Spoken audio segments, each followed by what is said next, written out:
Hey everybody, welcome back to the Gamers Lounge podcast. My name is John Meadows. With me as always, Eric, Nathaniel, and Dennis. Everybody's here. What's going on, guys? Hello, hello. Hello. I gotta stop music and close my countdown, snooze it and dismiss it. You know, always gotta turn and look, you know, it's yeah.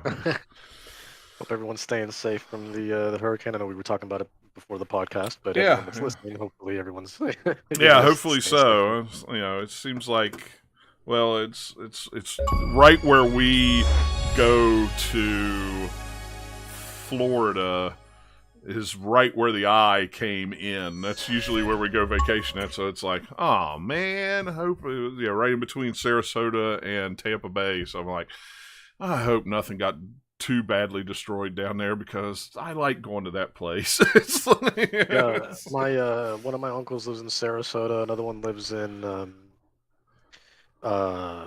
Orlando, and Yeah. they both had to they took precautions. They boarded up their windows. Oh, yeah, just in yeah. case.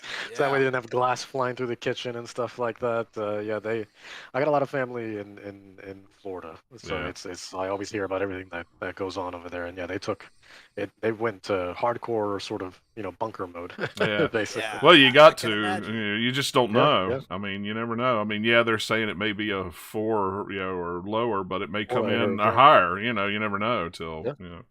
So there's nothing wrong with taking precautions. Yeah, Things of course. can be rebuilt, but people can't always be replaced. So it's Yeah, better to exactly, take it. Well, they've lived in Florida like majority of their lives. Oh, too. so I mean, this like, is.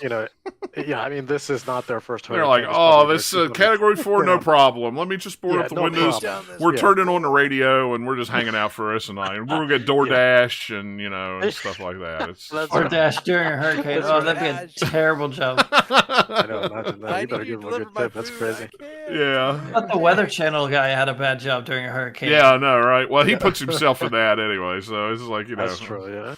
But yeah. Hopefully everybody's safe because we're heading down that way in 42 days, I think, or 40 days. Yeah. So, but we're not going over to the Tampa Bay side. We're going to Disney World, so we're not heading that way. So, Well, it's the two things I hear about the most. It's either hurricanes in Florida or like snowstorms in New York, because that's where majority of my family lives in either New York or Florida. yeah. So I hear both sides of the spectrum. And all then the time. you're out there just going, it's hot all the time. You people just don't know. understand.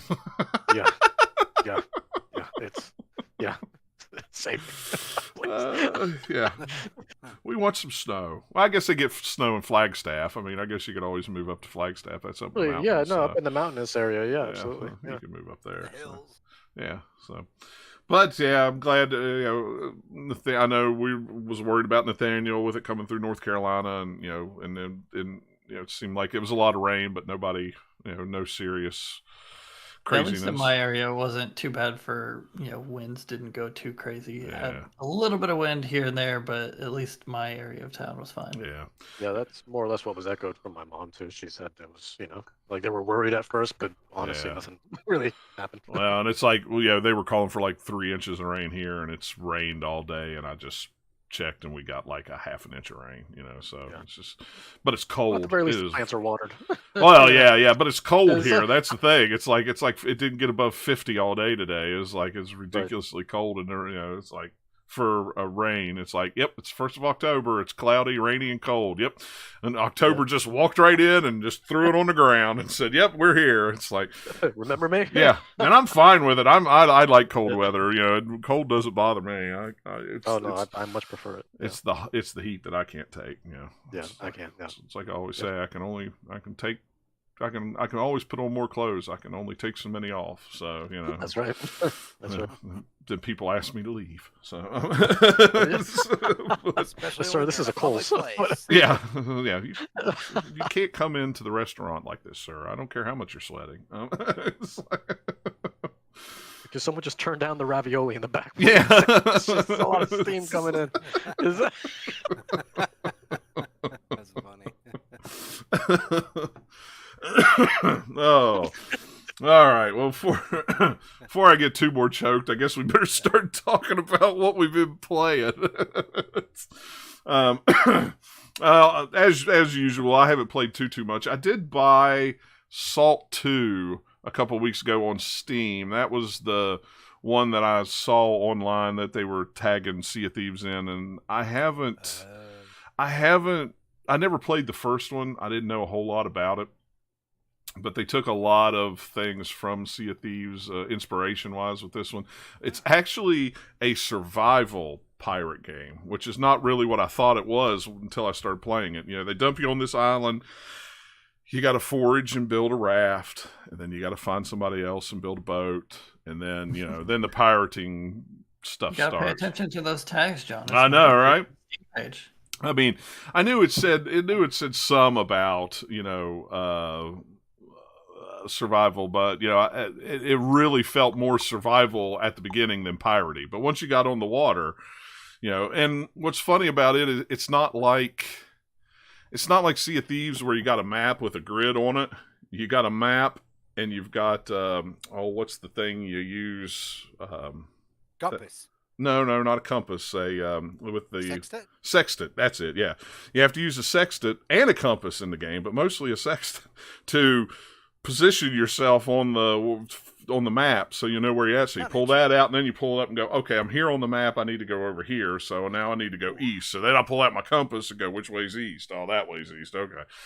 So it's a little more, I don't want to say complicated because it's not. It's just different than, Sea of Thieves where I can look on a map and go, oh, there's a compass in the middle of this map. It's in grid E, 2. Okay, that's to the west and let's go west, so. But I haven't played a ton of it. But what little bit of it I played, it's pretty good. It runs really good on Steam Deck. My only problem is it's not Steam Deck certified. It's playable, but they use some kind of weird encoding for the cutscene videos, so they don't show up on the Steam Deck. You just get the audio? You get the audio and you get the screen with all the red and yellow and black bars with while the cutscene's going on. So I've never watched a cutscene. I have to skip them. So hopefully they're not much, but apparently that's common with Steam games because some games encode video different for the cutscene. So if Linux doesn't support it, then it just doesn't display it. So, and I've seen it in a couple other games. Final Fantasy Online is 14 Online is one of them too. If it's an in-game cutscene, it sometimes won't render it because it's in a different format. So,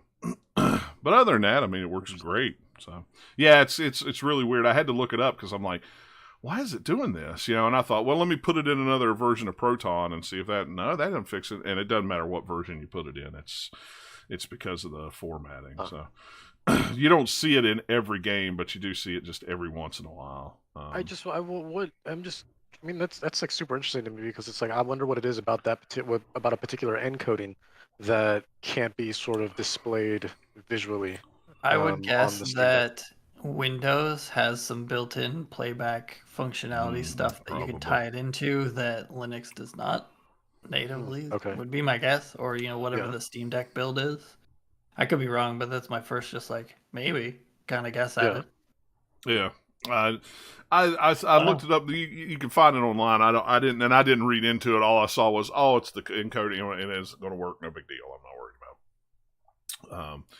But yeah, it is kind of interesting. But and sometimes that's what doesn't get a game Steam certified is verified is just one little thing like that. So. Well, one little thing like the cutscenes. Well, yeah. I mean, I'd say a little thing. But it's the other thing that won't get it verified is if it has on-screen font and you can't read it. If it's too small, they won't verify it even for that. So, it's a pretty weird thing. But yeah, I mean, it's a game like that. It's not really cutscene heavy anyway. It was just kind of at the beginning when somebody dragged you to the island, and I was like, "Oh, that's how I got here." Okay, I just went online and pulled it up and went, "Oh, okay, that's all it was. No big deal." And the other one I've been playing is, we've talked about it before. I don't know how you say that. Is it, Dennis? You probably know. You played this one. Yeah, I've always pronounced it a Euden. Euden. Okay. Yeah, but I honestly can't Edward. confirm. Yeah, I know, right? Those letters aren't in there, but that's how it sounds. Yeah. But I honestly can't confirm or deny if that's actually how you say it. I haven't actually been told any other way. That's just how, how I've said it. And I honestly don't remember how they said it in the trailers either. I didn't either because I looked at it. Yeah, I just say Ayuden. So yeah, I picked it up on Steam. I think Game Built had it for $7 or something the other day, and I'd played it on Game Pass, and I thought, oh, that would be a really good one to play on the Steam Deck. So I bought it on the Steam Deck, booted it up, and I played it for about 5 minutes, and went, yep, it is pretty cool to play on the Steam Deck. And I just haven't had time to go back to it. So that seems to be my MO here lately. Is like I buy and then, oh yeah, this is really cool. I need to go back and play it. Oh, I don't have time. It's like a Steam Deck is supposed to give you is time. Anywhere. Yeah, and that's the sad thing is I take it with me, and it's like I get done at the end of the day, and if I'm in a hotel room, I kind of stretch out. I kind of catch up with news on the phone, and then I just kind of go get dinner, and then I'm just kind of like, you know what? I just want to relax, and I just sit and watch YouTube videos or something for the next hour or two before I go to bed.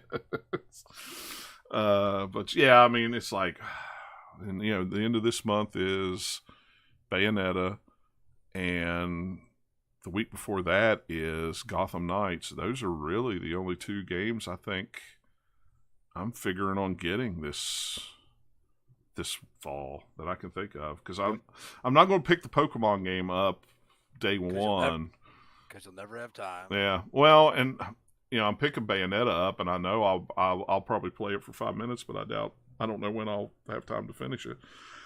But I got a few more than that, but yeah, it's like that's pretty much October, except I think there's one other thing I'm not remembering what it is. And maybe there's something. November has God of War, so that's the big one for me. Yeah. Well, like for me, I think my biggest issue is like now, like, I mean, like you try to schedule it with like, all the new releases, right? But then, Game Pass comes out of nowhere and it's just like, hey, we got 20 more games. Yeah, exactly. And then, like some of them are like, you can't help yourself. You're like, oh, actually, that looks great. I haven't heard of that. Let me try that out now that it's on Game Pass. So then you get sucked into it, and that's what happened with me in Immortality. So right. Yeah. So it's like, ugh, it's trying to keep up with things. But I really can't think of anything else till after the first of the year. Then there probably is one or two other things, but I don't remember. So, and if I don't remember, then it must not be too interesting. So, how did you overall feel about Ayuden Chronicle, though? Because I mean, I played a couple hours of it on Game Pass. Yeah, and that's what I did too. I played a couple hours of it on Game Pass. I liked it. It was really, really cool. I enjoyed it. I liked the story. Made me look forward to the what is it called? Red, or it's the next one that's coming out. It's because this Red, is like that one's, or is it Red? Yeah. Is that what it's called? No, it's like, what is it? Yeah, I know, but that game is like meant to be very different though. This one's more of like a side-scrolling RPG. Yeah. That one's like an actual like full-fledged. Is it? I can't remember. Is it in 3D or not? I honestly don't know. I'm going to look it up because it's going to drive me crazy. Because I put it on my wish list, so I will 100 Heroes. That's the other one. Yeah, that's right. 100 Heroes. And that one, let me take a look at the screenshots. Yeah, that's what I was doing. I'm scrolling down here, see if it's. Yeah, this one looks much higher production quality. Honestly. Yeah, it does, but it still looks like the side-scrolly type of game, though. A little bit, yeah, but this one definitely has more of like an aesthetic that's kind of akin to like Octopath Traveler a little bit. Honestly. Yeah, that's exactly what I was going to say. Like Octopath Traveler, So, and that comes. It looks great. When does that come out next year? 2023, sometime 2023. Yeah, it looks really cool. It's it's that kind of actiony 2D RPG game. I kind of like it. It's kind of fun. So, but I thought, well, I'll play it and then get into it and probably by that time. By the time I finally get it done, I'll probably have the new one will probably be out. So Yeah. as long as it takes me to play a game. So Well, honestly, I'll be honest with you. I put a couple hours into it, and like I just had to admit to myself, even though I fell in love with the art direction because I think the illustrations are great. I love the pixel art. I think the idea behind that game is really great. But man, after a couple hours, I have to be honest, like I had to admit to myself that I just wasn't having fun. It's not that I disliked it. yeah. I couldn't get into it enough to the point where I was willing to dedicate, like 30 hours to it, basically, or however long it is. So even though I think it's more of a bite-sized RPG, probably Yeah, I was 15 gonna hours, say I but don't still, even know how long it is. So yeah, I don't even think it's 30 hours long, honestly. I would say at 20 max, but yeah, I just wasn't enjoying myself enough to want to commit, So unfortunately, I was just like, you know what, I'll just wait for 100 Heroes because I feel like that one's going to be the one that I absolutely know I'm going to really enjoy. But this one unfortunately just didn't click with me in the way that I wanted it to, and I've gotten to a point now with my games now where I have to, as much as I hate to, I need to start admitting to myself when I'm not actually enjoying it as much as I could. If I feel myself getting more frustrated than I am, getting any semblance of happiness from well, it, yeah, then and not frustrated because it's challenging, but just frustrated just because like again, whether the pacing's bad or maybe the combat's a little janky or so on and so forth, could be any number of issues.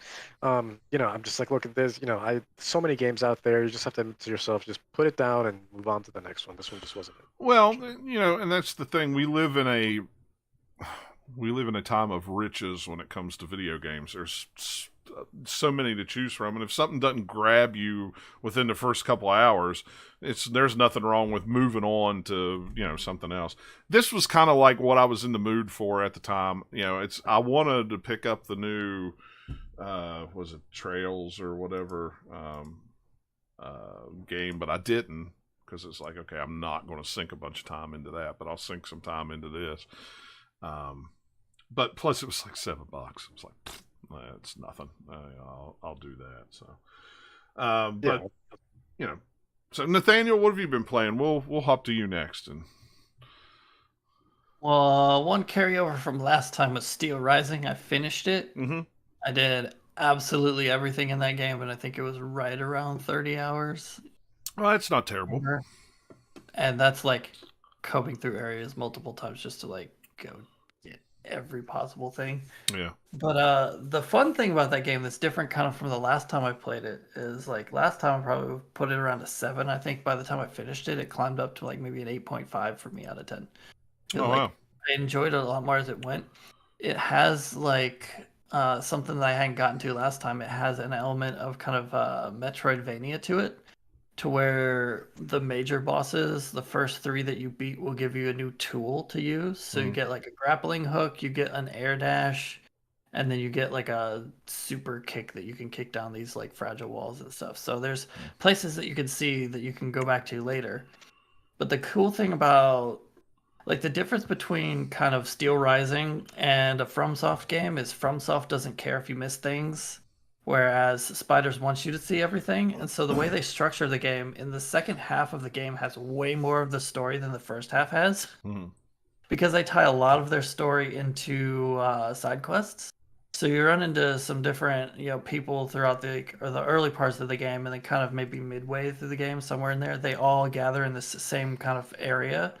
And you can fast travel and get back to it pretty easily. So like the people there will give you all these different side quests, which will take you sometimes to the newer areas of the map, sometimes places you've been, but you have to use your new tool to get there, to get to kind of a different part of that area you hadn't been to before. And like the way that they structure it is if you do all the side quests, you will go to everywhere in that game. So it's not like at first I was like, oh, let me go back here and explore my own and find some stuff, and I did, and then I find some things that I ended up having to go back to later because like, hey, I got everything except this one locked door that, hey, surprise, later someone gave me a key to open that door because it's for their side quest. So I just stopped doing it after a little bit and just be like, okay, I'll just like for these like other 2 later areas that I unlocked, I'll just do them as I get the side quests and once I realized kind of what the game was doing. Yeah. And like And the more story that you get, the more like kind of cool bits of kind of alternate history and just like the story of the game come out, the more fun it gets. Just because you're getting a little more of the like the world building and all sorts of the little bit of a mystery of like what's going on and how all these automatons powered that are running around and killing everyone. What's going on. You find that all out by the end of the game, and yeah, I don't know, it's really really cool. If it does super well, I don't know how they do a sequel to it though. It's pretty much a one and done story where it's pretty much definitively at the end of this game it's done. Gotcha. I mean, I'm sure they could do something with it, but by the very nature of how the universe works, I'm like, I don't think they could.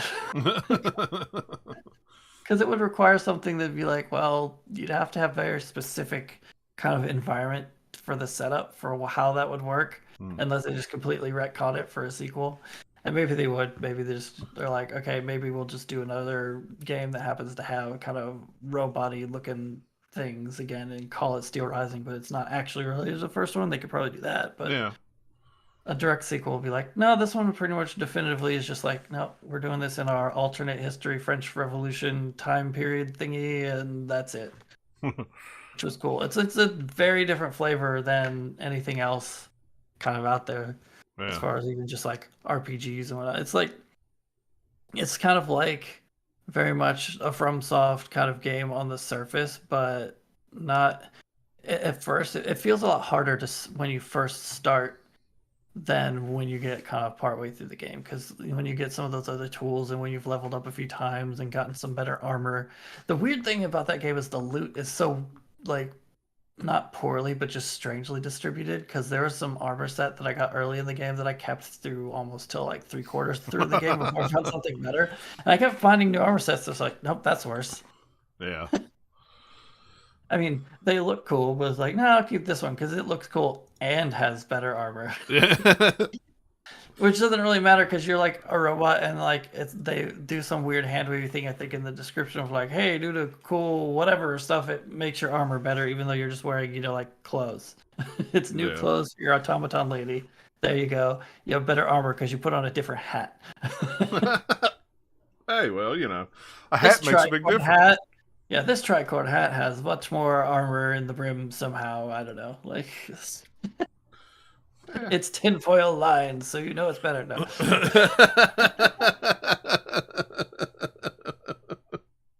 But yeah, they pull in like a little bit of like kind of cool supernatural a little bit of that flavor into it too, on top of kind of like the automaton things, and like I don't know, the game was really really cool.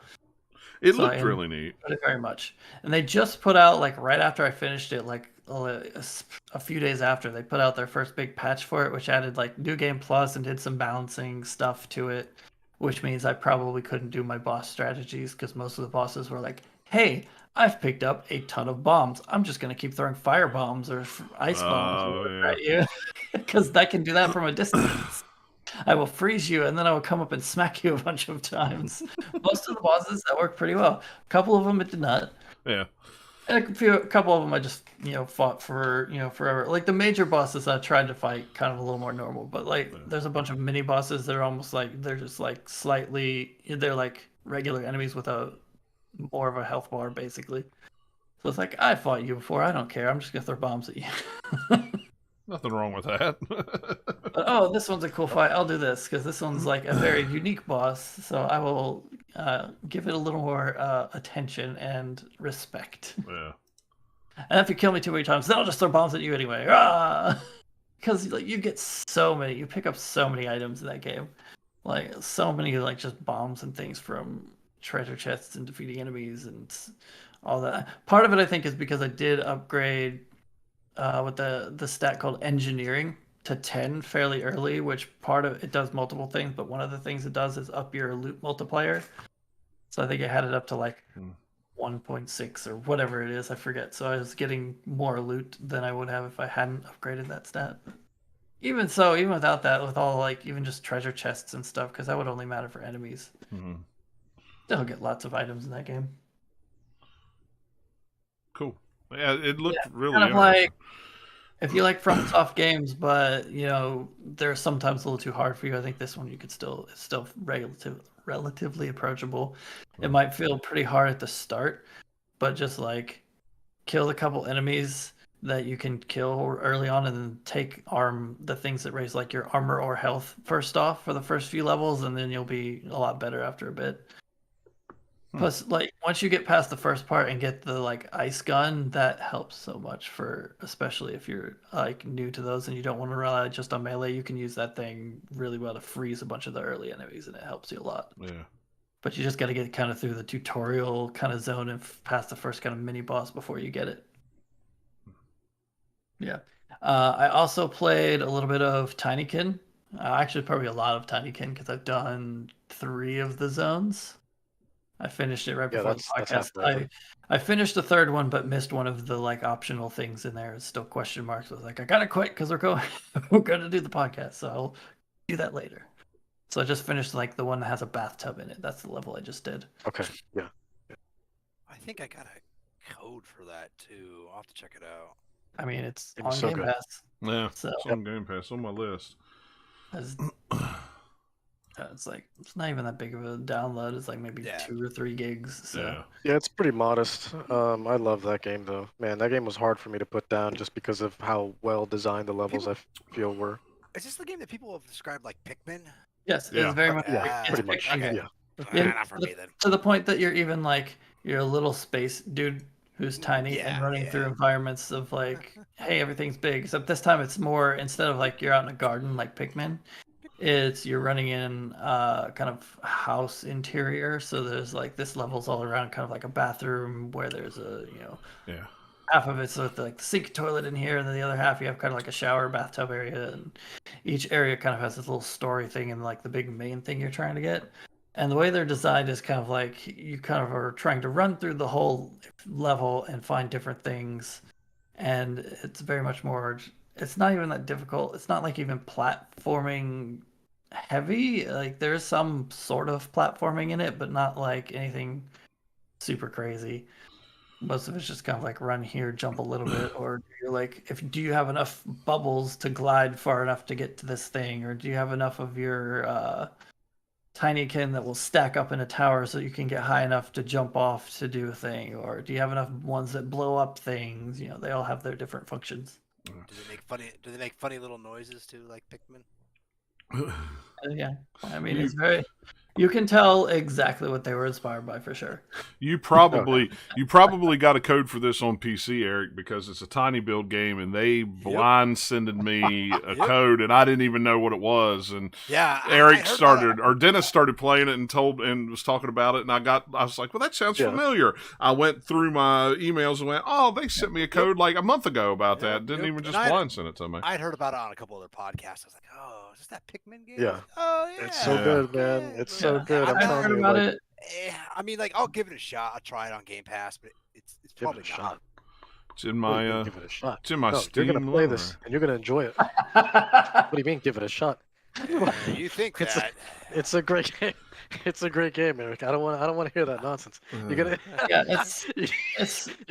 gonna stay up till 5 a.m. playing it. You're gonna love it. My wife's gonna be like, what are you doing today? I'm sleeping because I stayed up till 6. The Tinykin, man, just start scratching your neck. That Tinykin is just. And I've downloaded it to the Steam Deck. I just haven't booted it up yet. It's so good. It's so good. Yeah, I mean, I'd heard about it on some other podcasts, and we talked about it last episode and stuff. So I was like, I should install it and play it because I wanted something a little like lighter. Because it's lighter. It's not even really like very very light puzzle solving, where it's like you come to like a character like, hey, I need this thing, and then you find it on the other side of the map, and they're like, hey, little tiny kid, carry this to the guy over there because he wants it. Or, hey, here's an area, but you have to have things to blow up the barrier in between. Do you have enough? Good, blow it up. Like that's the level of puzzle solving. It's nothing really crazy. Yeah. It's just more. It's more about kind of just explore every nook and cranny of the level, so you can find all the little collectible thingies and all the few little mission items, and then do it, and then you've done kind of that level. That's kind of how it's put together. It's got an interesting look to it too, because you got kind of the simple like shaded, 3D levels with sprite people in them. So all of the character, like your character, the NPCs, they're all sprites. So it looks a little bit different because they're always, like turning to face, keep faced to camera no matter how you rotate it, but you have full 3D control with the camera. So it's just a little bit of a different look. Yeah.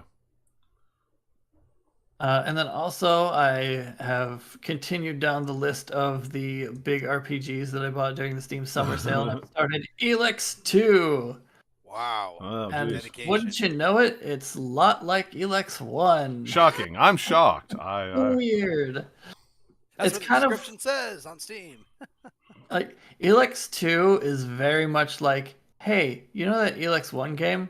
We kind of redid it, but it looks a lot better now because we're running on a better engine, or we just updated engine, so the lighting looks better, the models look better, the textures look better. There's a lot more kind of like plants and stuff around blowing in the wind.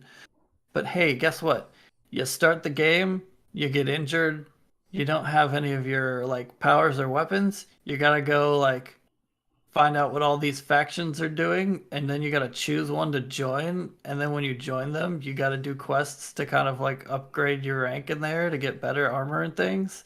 And while you're at it, there's this other enemy faction that's out there that, boy oh boy, they're going to attack everybody, so you got to try and get everyone to work together. it's just like a few different levels. So this time it's kind of the setup of the end of the first game. There's kind of like, oh no, there's some people from outer space that might be coming in. Boy howdy, and Elex 2, there they are, them outer space people. They're purple and they showed up and they're gonna kill y'all. But it's still good. Like there's a whole lot of like quality of life changes that they've added, and there's like just the menus work a lot better. There's things like you can upgrade your jetpack this time, so you can add more fuel to it. You can do a few more modifications for how you can hover and things with it. I haven't done them all. Yeah. And then there's a lot of similar kind of power abilities that you can get in this game. There's some new ones too. I think I'm level like 13 or something, so I'm not super leveled up yet, but I've gotten quite a few things so far. And it's funny because you like run into some of the characters there in the first game, but because they're not loading a save, it's kind of like, hey, I know you. And it's like, yep, yeah, you do. I killed you in the first game, or hey, I romanced you in the first game, so this is weird. Killed you in the first game, you're still alive. Because you're ignoring that. It's like it never happened. Like, what? It's fun because there's some areas I've been to that are kind of the same as the first game, except they've changed, because the environment has changed, or different factions taken over this area compared to the first game, so it looks a bit different. Plus, they don't have it kind of one-to-one, so even if it's an area from the first game, it's not quite exactly the same. But there's some other stuff that's nice about the game, like, hey, early on you level up and a lot more, and it feels a lot better because you get XP for killing enemies, which you did not in the first game. You get XPs in mid-quest stuff, so you do like an objective in the middle of a quest. Sometimes it'll give you XP, and then you also get, at the end. So it's like you're getting XP a lot more often than you did in Elex 1. Elex 1 is very few and far between. You're like, oh man, I would sure love to level up sometime. Oof. This game is paced a lot better. So it's kind of like, hey, what if Elex 1 again, but slightly tweaked and like it's like an Elex 1 remix. So we'll like add a bunch of things to make it better, but it's very, riffing on very similar backbone story structure. Hey, you're a bald dude running around trying to do a bunch of stuff again in this world. Cool. Hey, that thing is way too over-leveled for you. You might want to run away. Oh, wait, you didn't run fast enough. It killed you in one hit. So don't go to that area of the map until later. Good job. Yeah, you gotta love games like that. Yeah, I mean, it's that way on purpose, and you can tell if you're paying attention from far. Like, oh yeah, no, I can tell that enemy is probably too difficult for me. If you're smart, you pull out a bow or a ranged weapon and aim at it, because then you can have their life bar pop up from much further away. If you just run around with a sword or something, you have to get right, close to them before it's like, oh wait, no, that's a skull icon, and they have a lot of health segments on their health bar. Let me run away. Jetpack, is there a tree I can get up? So yeah, I'm enjoying it a lot. I don't know, I'd put like somewhere between 10 and 15 hours, I think. Yeah. How many hours did you put in the first game? I don't remember. I'd have to check it again. It was quite a lot. Yeah, I It was a remember it was a lot. pretty Yeah, big game. took Yeah, a while. because it's Piranha Bytes is the studio, so Oh, that's right. yeah. I wouldn't be surprised if there's an Elex 3 before they move on to another thing, because that seems to be kind of their pattern, is put out 3 games in a series and then move on to a new series, and Yeah. then do 3 games and then do another series. Eh, It might depend on how well this one does. It came out, I think, March this year, so it hasn't been out super long. yeah. Cool. But yeah, it's really good. I'm enjoying it. Sweet. Dennis, you want to go ahead and talk about what you've been playing? Yeah. You and Eric are kind of tied for big list, but Eric hadn't been here for a while. So. Yeah, I haven't been here in like 4 shows. I don't remember. It's been a while. Yeah. Well, honestly, there's only 3 games I've really been playing. The first 2 that I put down here mostly are just like, well, I'll explain. Okay. But yeah, no, I'll go ahead. So Immortality, it's back here because since the last podcast, I actually did beat it. Finally, I rolled credits on it. And that was interesting. You didn't roll credits, Nathaniel? I thought you Nope. did. I got a whole bunch of the achievements, including some that says you figured out what happened. Like the main person, I forget what her name is. I was like, get an achievement pops up that says you figured out what happened to her. It's like, yeah, cool. Yeah. I guess. Really tell me what happened to her, but okay. And then I didn't play anymore. So I think I probably played it for like maybe 4 to 5 total hours over the couple sessions I played. Maybe. Gotcha. I don't remember. I'd have to look. Yeah, because I would say it was about maybe like 6 by the time I finished it all. But yeah, so yeah, I found out what happened at the end of each movie, and then it was kind of without spoiling it, because I don't want to spoil, because everyone should play that game, I think. But especially if you have Game Pass, just check it out. I mean, it's a really easy pick up title. Just click stuff on the scenes, and just fall down a rabbit hole. But yeah, it was kind of insane how it happened, because even though I still haven't gotten all the clips yet, because there's an achievement to get all the scenes, but I did see at the very least what happened at the end of each movie, and what happened to all the prominent characters, anyways, and it was interesting. Some of them were satisfying, some of them were not so much. A lot of it was very confusing once you get to that sort of burn-in image portion of the sort of alternate, again, without spoiling too much, the sort of alternate, sort of timeline, I suppose, of what's going on. And that's but yeah, about anyways, as well as you can put it, even if you know exactly what it is. Like, yeah, I guess. yeah. It's hard to explain, because, like, honestly, it goes down a route that you're not really expecting, especially like once you start playing the game, you just kind of assume it's this, oh, you just find a bunch of archived footage. All right, let's just make sense of it. But yeah, then, the more you play, though, you start to see these sort of overlapping images. You're like, what are these? And you start to dig in more, and then that becomes its own sort of thing that you want to, like, dig for and look at, because that's really where the sort of the reveals are, if you will. And it's also where a lot of the I guess thesis or the themes of the game also are sort of explored on that, versus just like the movie clips. Right, yeah. And you start to also get more of a basis on why the game is called what it is, and even also with the role all the characters play, and these sorts of recurring roles from some of them, from movie to movie throughout the years. And but yeah, anyways, it's I mean, I already played a bunch before, and but this time around I finally beat it, so I wanted to talk about it. And yeah, it was awesome. It was awesome, honestly. I will say, I don't think it's Sam Barlow's best. I still think Telling Lies and Her Story is just better than it, but I think that comes down to not because they're technically better in terms of writing or immersion, but I think in terms of being an actual game, they are a lot more captivating than Immortality is. Because Immortality, I mean, there really wasn't much of anything to it. You just watch these clips and you yourself would make sense of it. And again, you just kind of click things on a screen. I think the added layer from telling lies in her story of actually being in this sort of database and typing in, especially if you're on a PC, typing in everything and everything just feeling so authentic, and that you're on this sort of virtual OS and clicking things on a desktop and opening up a notepad to see things here, and all this sort of manipulation of software to go down once again more and more rabbit holes, because that seems to be what he's very good at.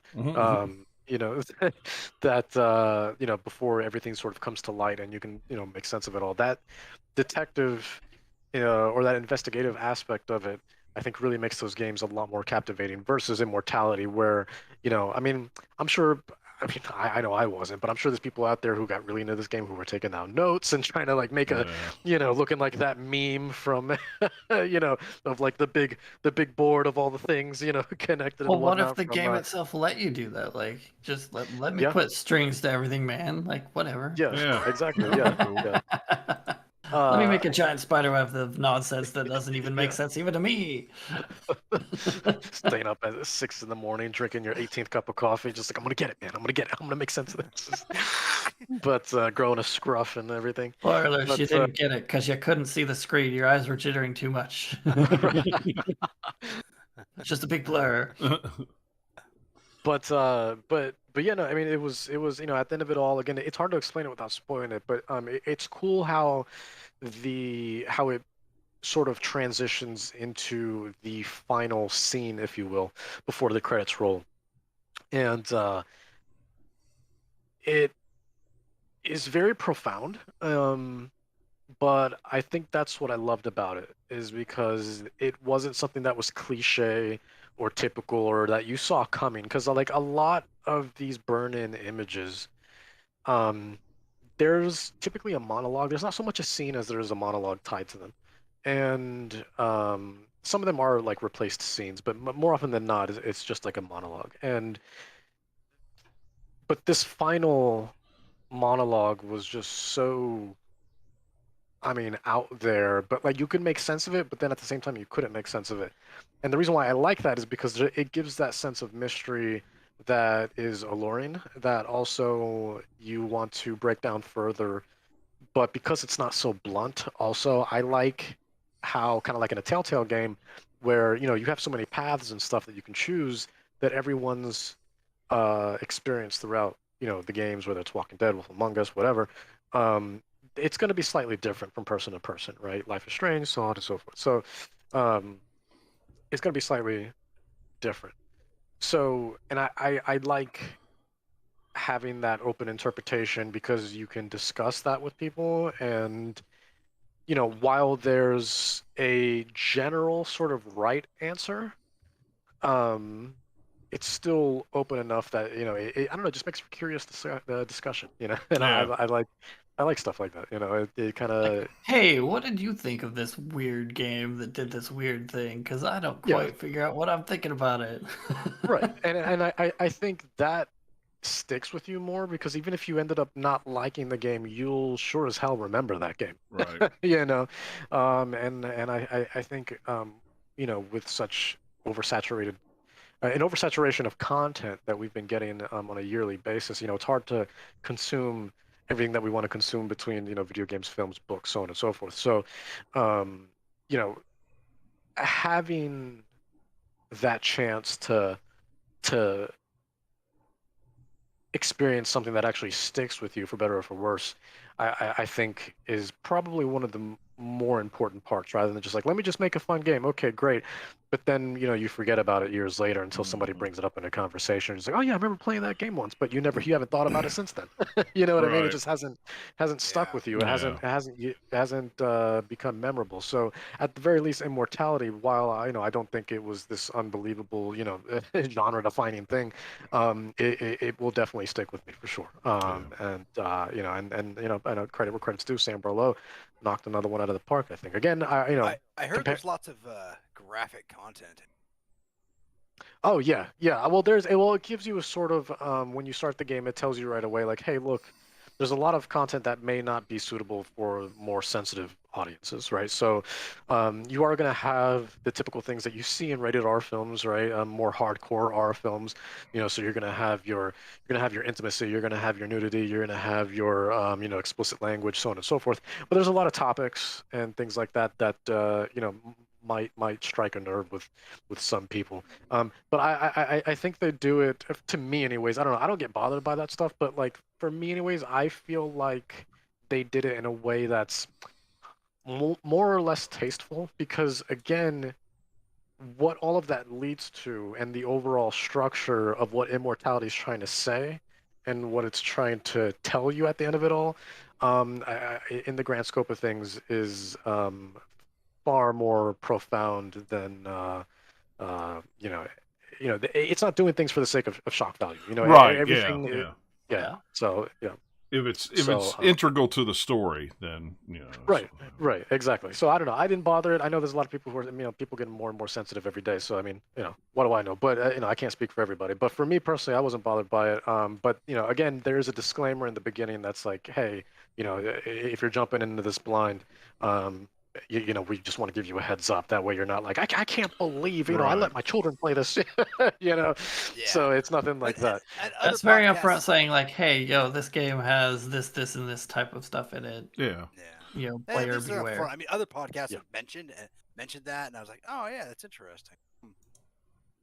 Yeah, no, I'll have to check it immortality is out, definitely yeah, because I'll be honest, FMVs. Let's be honest, man. FMVs, Quick time. Push button. they don't have the best track record. You know what I mean? But He's being nice. Yeah. Understatement alarm. Understatement alarm. Yeah. Yeah, but the way Sam Barlow has done it so far, I mean, this dude, like, I just get excited every time I see his name, and because he has a thought process that is so different from a typical FMV, because it's not just like watching a movie. He actually makes a game out of it, and something that's worth investing time into versus just like, all right, this FMV is precisely 2 hours long because it's just a movie. The only difference is every couple of scenes you get to choose whether you want to go left or right. That's it. So. But so it's essentially an interactive film. This, while it's completely, live action, there is that layer of gameplay to it that makes it, again, much more immersive, much more captivating, and I think much more palatable to a wider audience. So yeah, but yeah, I loved Immortality. At the end of the day, I thought it was great. Again, it was a little profound.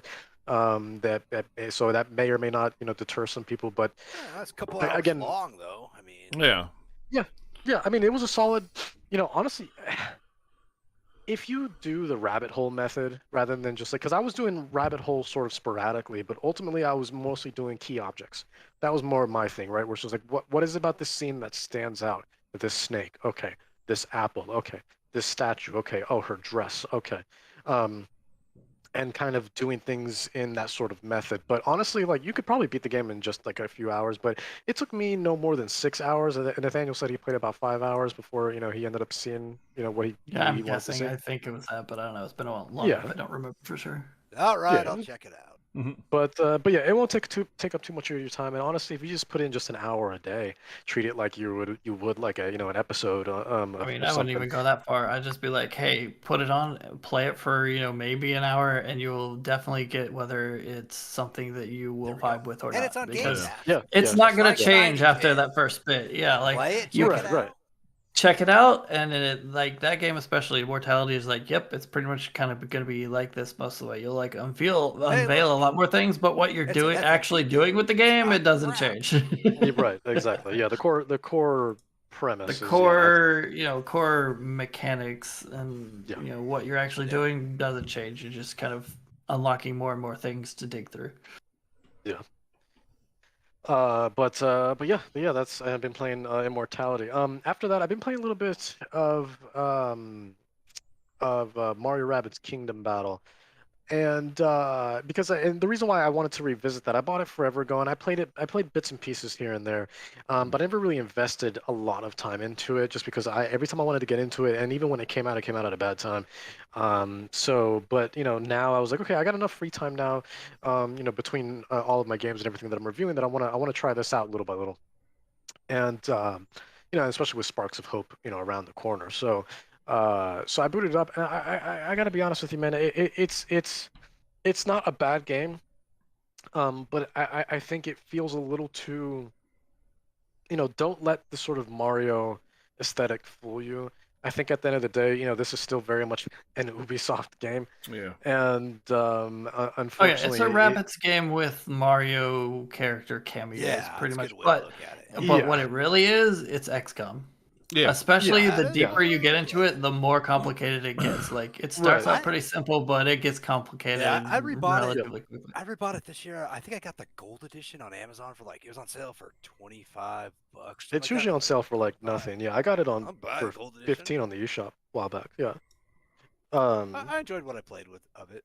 I really like that Yeah, game, but I haven't played it since it came out. Yeah, I So haven't Yeah, either. I I like. really I liked think it I put too. like 10 hours into it. It was fun, easy to play.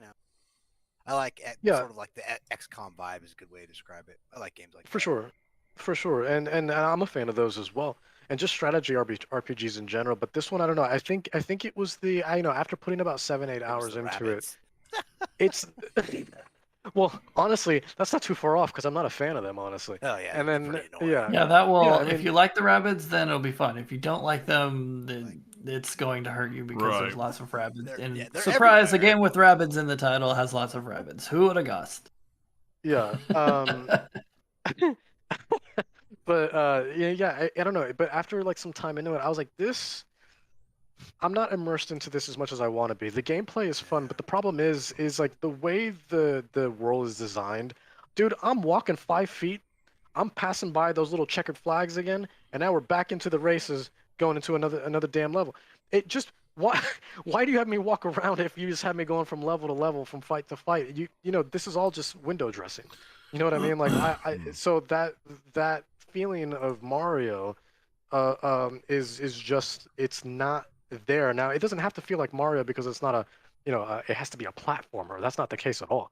But there's a certain vibe, a certain atmosphere that Mario games have, whether it's a spin-off or even whether mainline spin-off, whatever, or even just like a weird sort of third-party attached thing, like like Luigi's Mansion is, where they still have an inherent feeling, right? And Mario Rabbids just didn't have that for me. Weird, So because I totally thought it had a lot of Mario when I was playing it. Like, it felt like a really, Mario game. Yeah.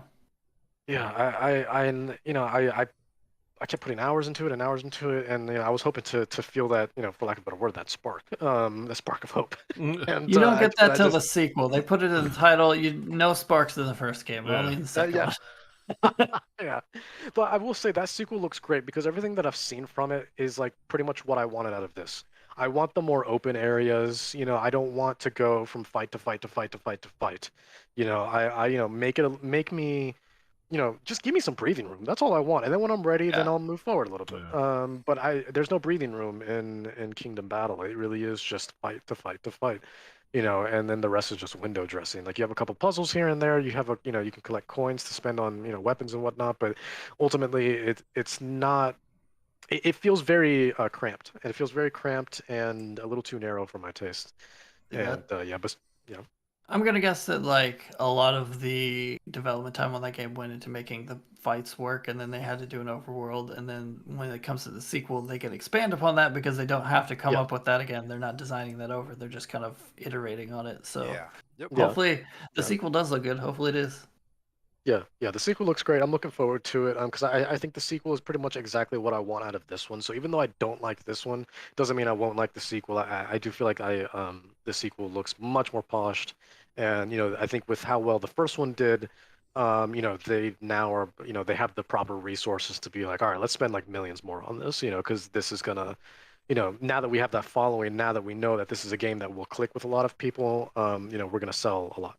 So yeah, so we're willing to take that risk. They expanded it, so now it's like at least 400 hours of gameplay, and it'll have all like a live service to it. And Yeah, don't worry, there's plenty of towers to climb. Oh wait, what? that's right. Yep, Mario and Rabbids Ragnarok Edition will come out soon. Oh my gosh, that was Eventually. so bad. Oh boy. Yeah. So yeah, then Mario Rabbids Infinity. Will this is the next one. But But yeah, no, I mean, unfortunately, not for me. Do I think it's a bad game? No, not at all. I actually think it's a very good game. But again, it's not for me. And again, going back to what we were talking about Eiyuden Chronicle, I just had to admit to myself, I'm like, you know what, this isn't. I'm not having as much fun as I could be or that I want to be having with this. So I'm just gonna, spend my time elsewhere with another game that I know would be a better um, uh, a much better investment, basically. Yeah, which is So, fair. Sometimes you just don't vibe with a game. Sometimes it might be just for whatever, or just you're in a bad mood for that. You come back to it later and you love it, but whatever the circumstance is when you're playing it, like don't force it. Go to something else. Yeah, and I've been trying to get better at that. It's just not to force. The only thing I force myself with is like with reviews, obviously. Because it's just like I gotta give it a proper review, man. I gotta, let me push through it, no matter how bad it is. I gotta get through this. But yeah, I love Mario to death. I grew up with Mario, and I will die with Mario. But yeah, this one just wasn't it. Unfortunately for me. But I have high hopes for Sparks of Hope. So, that one does look really really good, really really charming, and yeah. But yeah. So in addition to, I've actually been playing because I've been feeling nostalgic lately, man. So like I've been playing a lot of and I beat actually Advanced Warfare. I went back and revisited that, and I only like those games for the campaigns. Right. I'm not a multiplayer guy. I can't remember the last time don't I care. played one of those campaigns. It's been a while. Oh man, Yeah, usually the ones I less prefer, violent. the World War II ones are the ones I usually prefer more so Yeah. than the modern ones. Last one I remember playing to the end was shoot, I can't remember now. Maybe think Modern mine- Warfare 3 was the last like single player I think I played. Oh man, mine would probably been Black Ops. I think as Yeah, like yeah, Black Ops- way actually, back wait, was the Black last Ops one I I remember played. playing Black Black Ops Ops. 2. Yeah. I actually will have to look it up because I have to see the cover of it to tell you what one. Black Ops 2, I think was the last single player I tried. Yeah. Because I can't remember which one it was. Whatever one came out a couple of years ago, which started the big thing for Warzone. I think I tried to play single player on that one. I couldn't get in. I kept wanting to play more Warzone, so I was like, What one was it? Yeah, but I wanted to revisit Advanced Warfare. I got it for, those games like they my God, those games drop harder than Ghosts. Ghosts was the last one I played. That was the last one I played. That one was one of the ones that was not very well liked. Yeah, that's the only one that's the last one I played all the way through, I think. Yeah. But yeah, I paid like next to nothing. It was like maybe $2 or $3 for this game. But yeah, because I honestly, like, the last one I actually played was probably Black Ops 2, honestly, which was on 360, mind you, which was what, maybe 2000, I don't even know, 10, 11, something like that. Yeah, I don't know. It's been a long time. Yeah, it's been a while. Yeah. So, but yeah, I don't know. I just wanted like a shooter to jump into, but nothing that took up too much of my time. Those campaigns are short, so since they invest all their resources into multiplayer, which I don't care about. But but I wanted to play some Advanced Warfare because I was like, yeah, I remember when it came out, people weren't the craziest for it because it was a little too like futuristic. Honestly, I didn't mind it. I was having a great time with it because it reminded me a lot of Titanfall. And so I was having a good time with it. And I will say this. It is a shame everything that happened. He's because Kevin Spacey's in the game. Yeah. Right. So, not to get too touchy, but man, it's he did what he did, and he's gonna burn in hell for it. But but man, that dude, credit where credit's due. What a great actor. Oh, What yeah. a great actor. Like, professionally speaking, man, Kevin Spacey was hands down one of the best. And like, just seeing him in Advanced Warfare, that dude, like, he commanded the screen, dude. Every time he was on there. He had that presence. Yeah, dude, he had that presence, man, and he played such a great antagonist. And his I don't want to call it character development, but his sort of demeanor throughout, and the way he carried himself without being too cliche evil, was just really really well done, man. Yeah. And I'll also say that game came out, I believe, in 2014 when I checked, so almost 10 years ago, 8 years now. And that game looks great. I was playing Yeah. on the Series X, and my God, that game holds up well graphically. I gotta be It's held honest, up like, easily. yeah, yeah, it's really good. But yeah, I mean, I've always enjoyed the campaigns. I don't give a flying. I don't care Right. about Yeah. the multiplayer, But I know we try to keep things PG here, but yeah, I don't care about the multiplayer, especially with that You mean you community. don't want to get cursed at and shot by 12-year-olds? No, That's the part he was looking no, forward to. I'm good. No, I play enough Overwatch, Nathaniel. There you go. I See play, that you got to pick so where you want to get that yeah, flavor from. You yeah, can't, but you can't get exactly. it in multiple places. It's too much. Right, exactly. Yeah, just 12-year-olds everywhere, which Yeah. which would be a dream for Kevin Spacey. But No. Oh! Too soon. Podcast over. Too too soon. Yeah, Too yeah, soon. years later. Always Okay, too soon. It could be like hundreds of years Yeah. later. It'd be too soon. Yeah. Ooh, Anyways,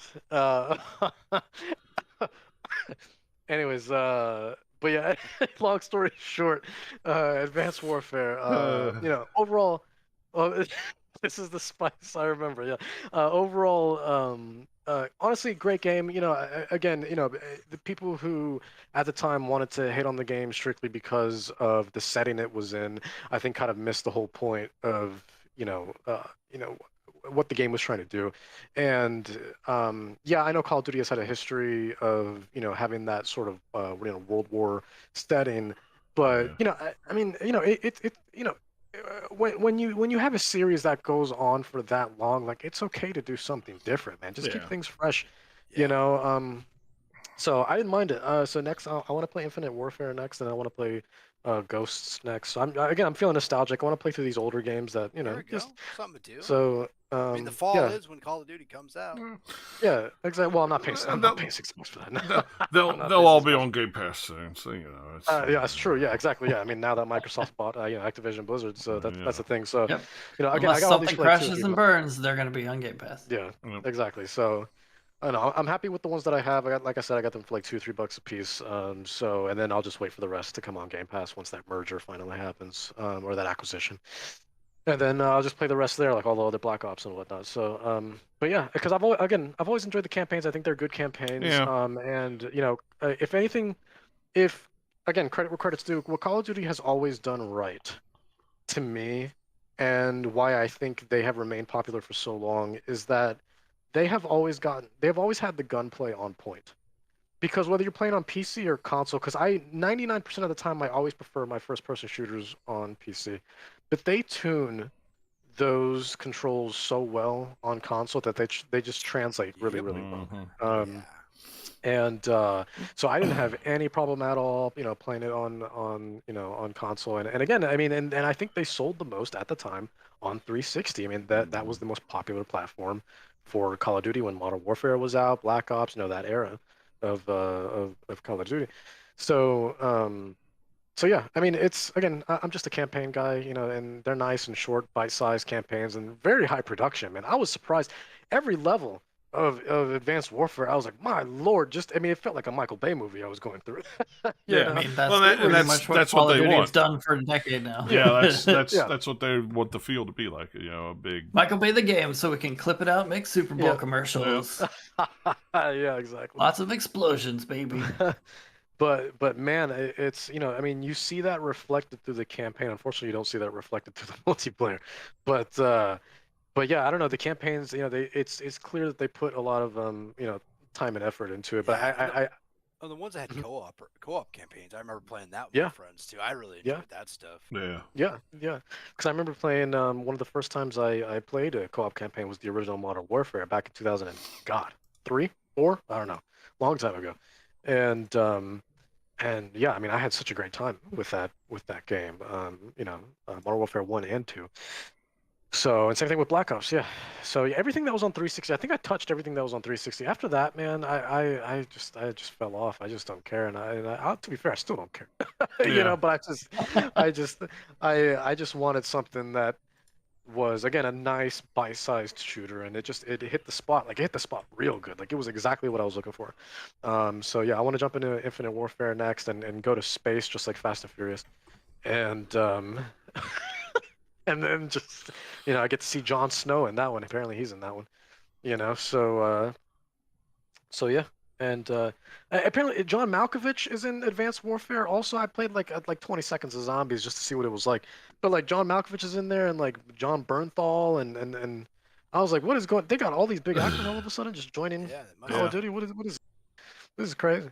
Um, but yeah, but overall, anyways, long story short, it was a great campaign. It was honestly a really really great campaign. And again, the whole time I was just thinking to myself, like, what a shame what happened to Kevin Spacey. Because I mean, again, his performance was fantastic in that game, absolutely fantastic. But yeah, next I'll play Infinite Warfare and then probably Ghosts, because those are the ones that I own. And then I'll just wait for the rest to come to Game Pass after that acquisition goes through. And then yeah, because again, I've always said that they've had solid campaigns. I just don't think they're worth $60. And No. with how quickly they fall, I don't mind waiting a couple months until they're 50 cents. Yeah. So Exactly. So I'm in no rush. So That's what I did with World War. I wanted to play World War II. I still haven't played it, but I think I bought it for like $10. But someday I'll pull it out and play it. So exactly. But yeah, I've been playing that. In addition to that, on the flip side, on not so action heavy thing, I've been playing a visual novel called Corpse Factory, not to be confused with Corpse Party. A lot of people look at this and they hear it and they think it's related to Corpse Party. It is not. That's what I did. It is not. Yeah, it's not. As much as I would love for it to be, because I love Corpse Party, it's not. But Corpse Factory in its own right is a fantastic game from what I've played so far. Put a couple hours into it, and it's a great story about. There's this website called Corpse Girl, right? And how it works is. People can anonymously submit a picture of someone, and within 24 to 48 hours, they're dead. Right. So, but here's the thing: it's like a superstitious website because, somewhat of a myth, because people don't know if it actually works or not, because they never get notified or anything like that, and people just think it's a fun thing of just like, oh, let me just put in somebody and somebody's picture and see what happens. And sometimes things happen, sometimes things don't. But yeah, it's just a story about this website and people who, they submit people's photos to this, almost in a jokingly way.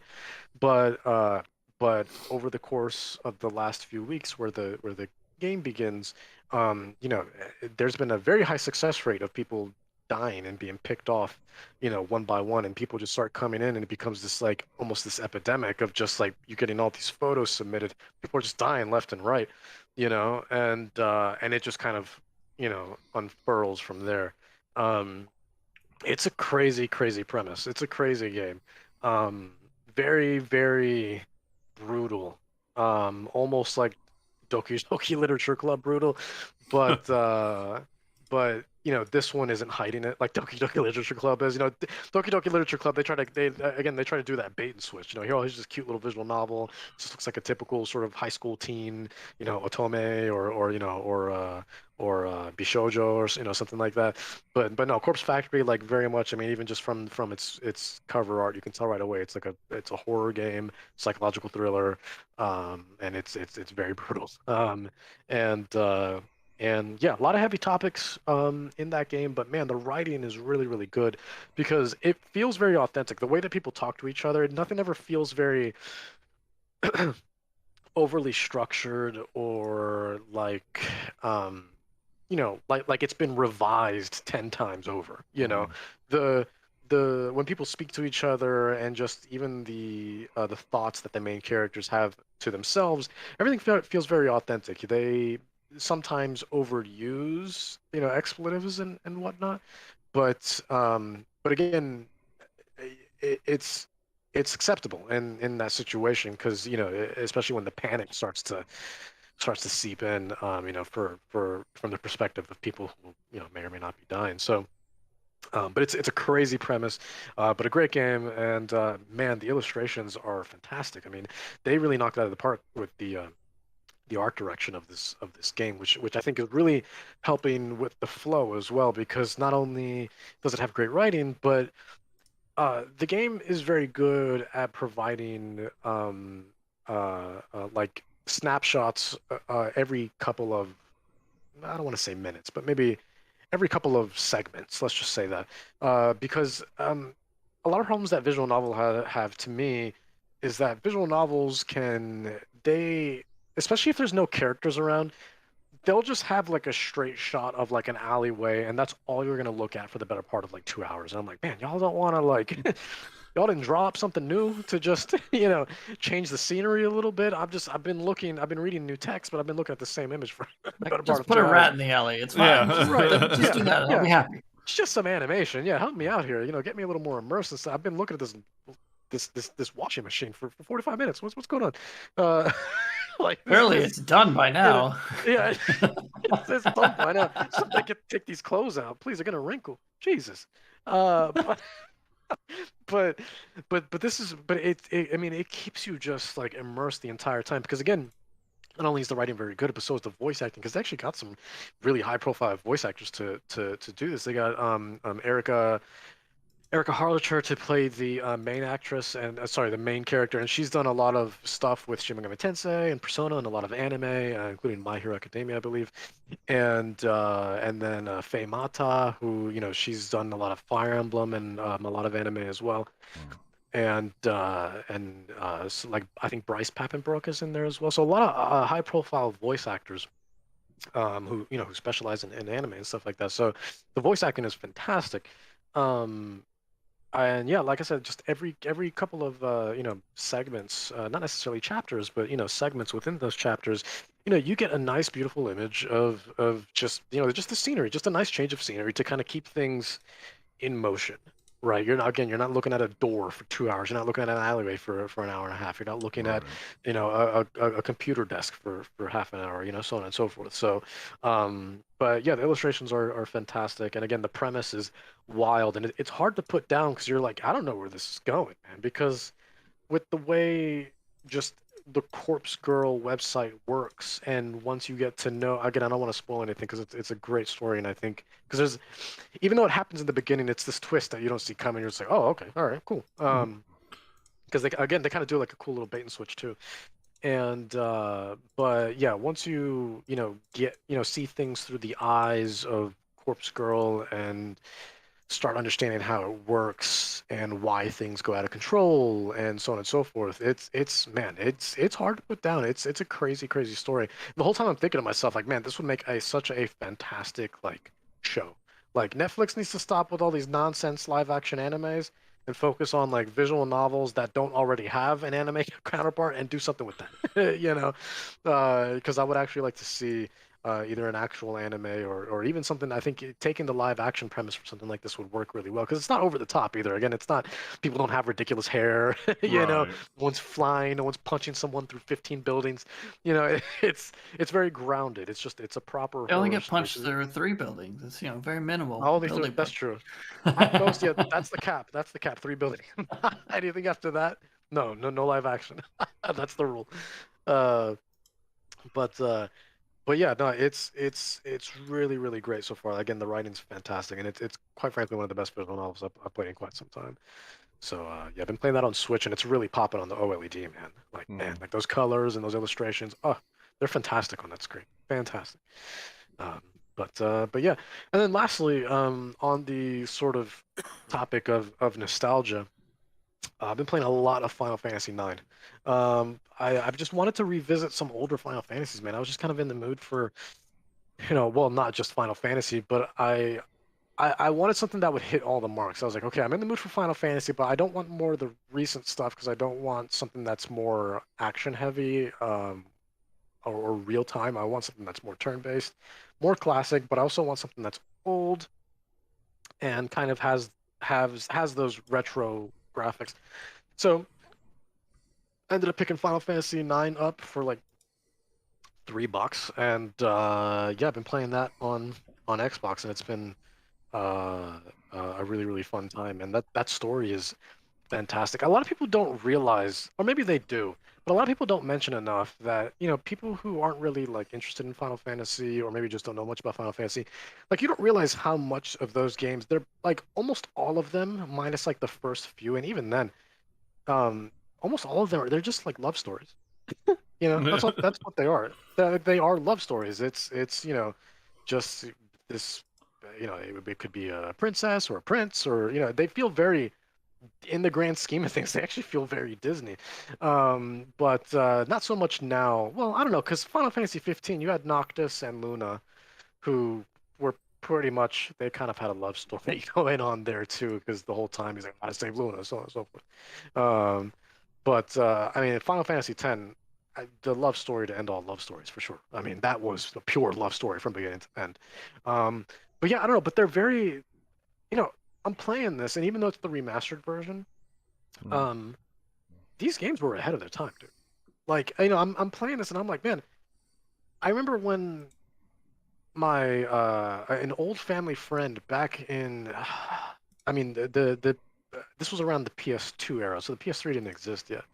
But he was playing a lot of his PS1 games on PS2, and I remember he actually had a physical copy of Final Fantasy 9.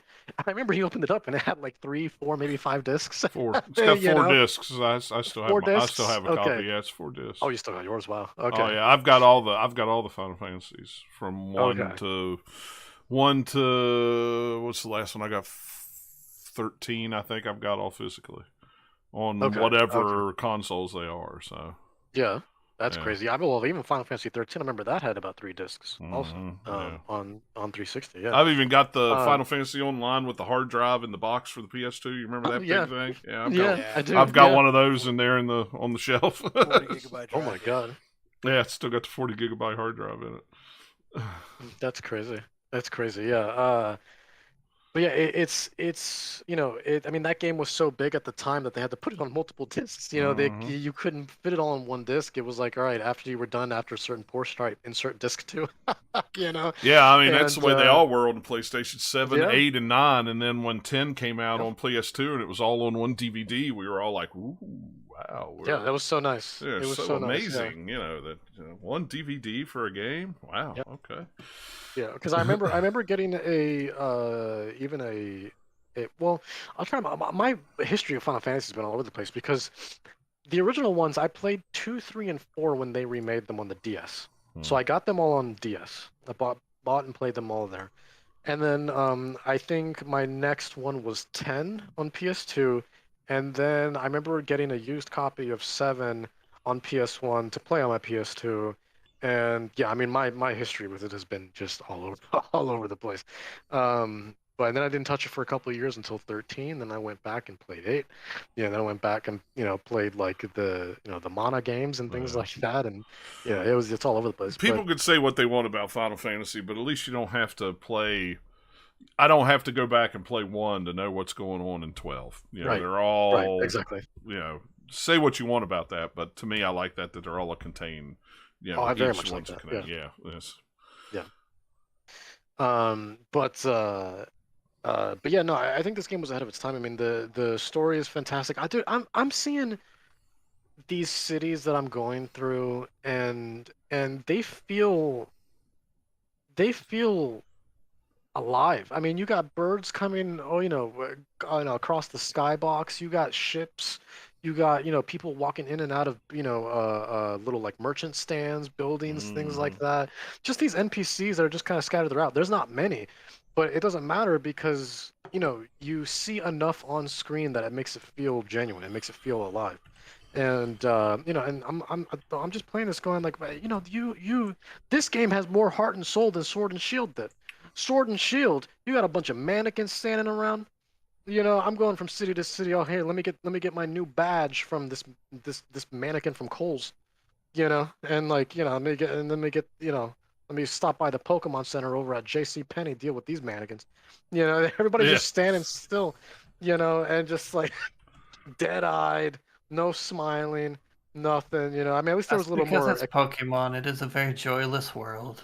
Wow. Wow. I don't know, but it's driving me crazy. It's just driving me crazy because I'm playing this. And I'm just like, how does this game from PS1 have a lot more heart and soul in this game on Switch. I don't know, but it's driving me crazy. But anyways, before I get, because I will go on a side tangent, so I'm gonna stop myself there.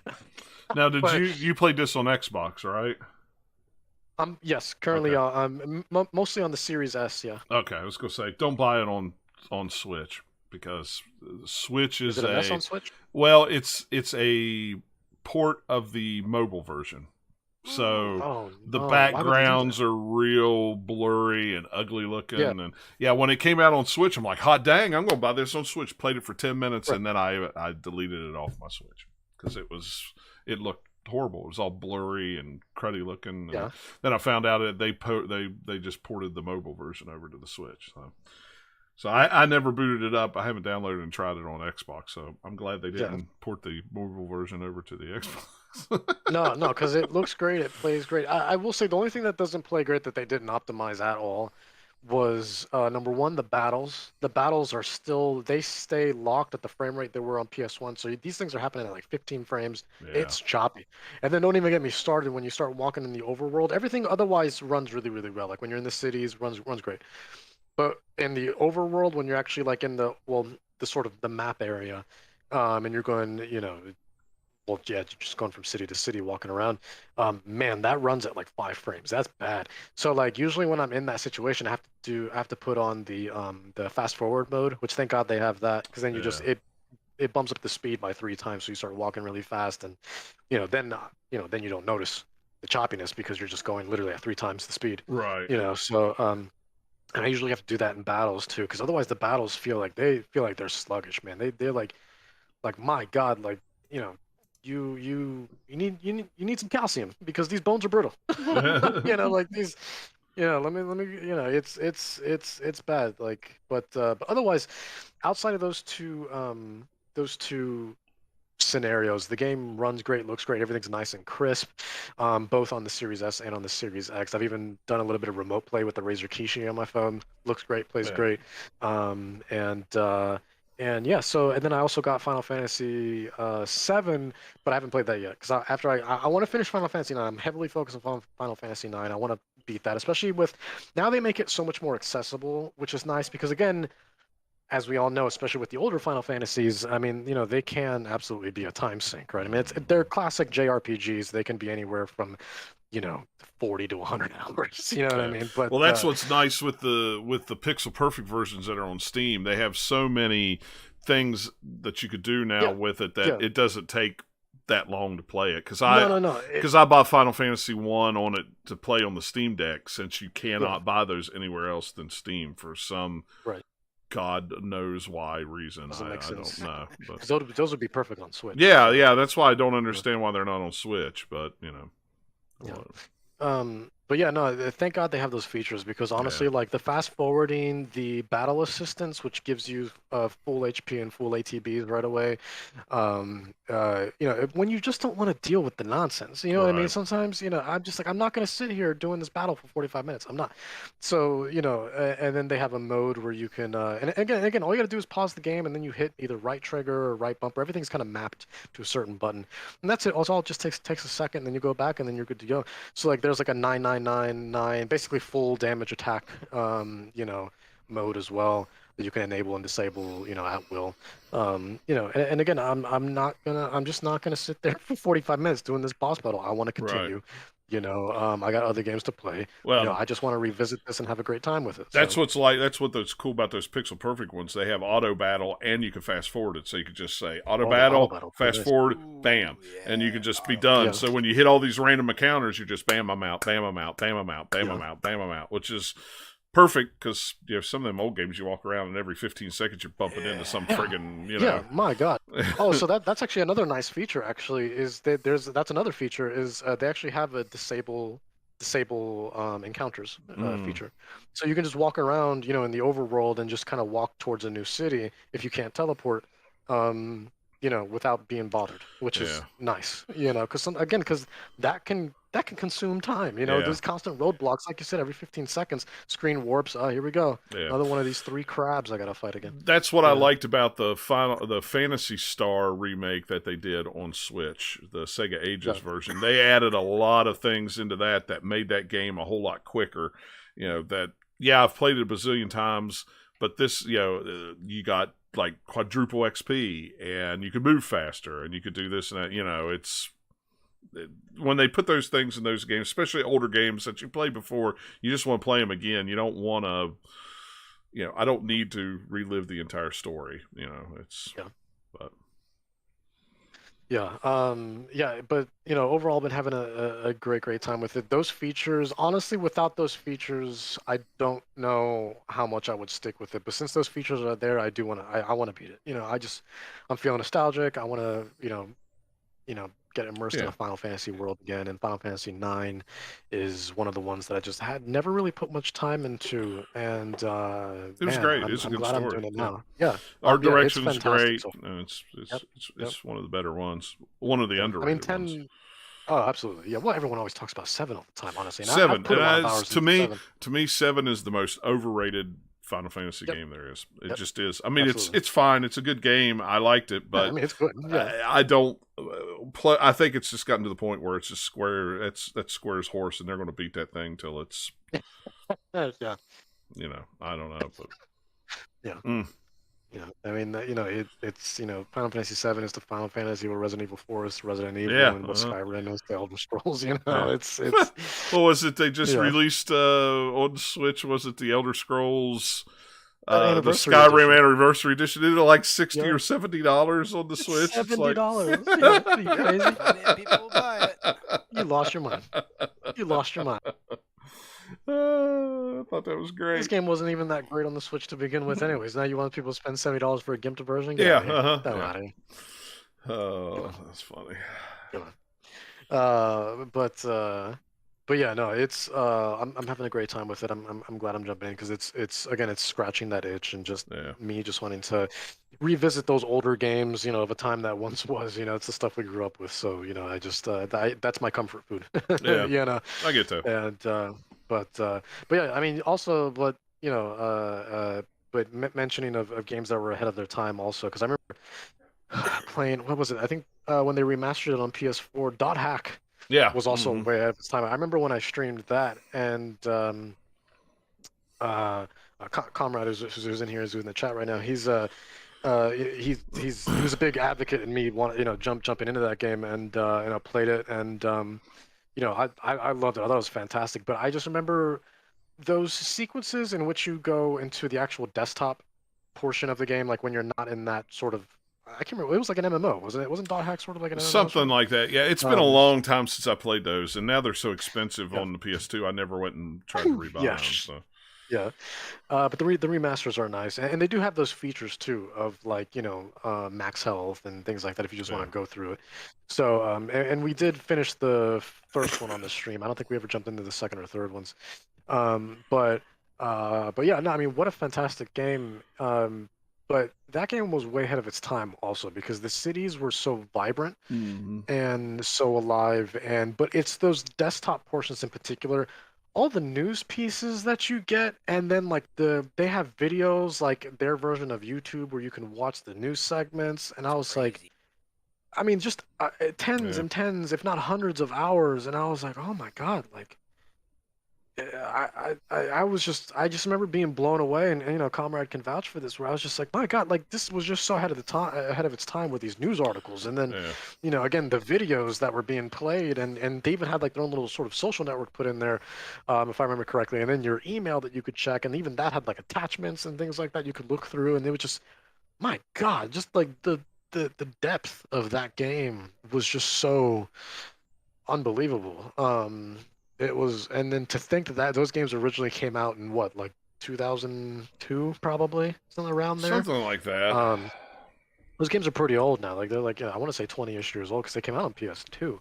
So 2007 looks like 6/3/2 2002. There we go. It depends on which. It depends on which one you're looking at, because there's so many of them. There's Quarantine, Rebirth, Reminiscence, Redemption, Mutation. And Lord knows. Yeah, there's a lot.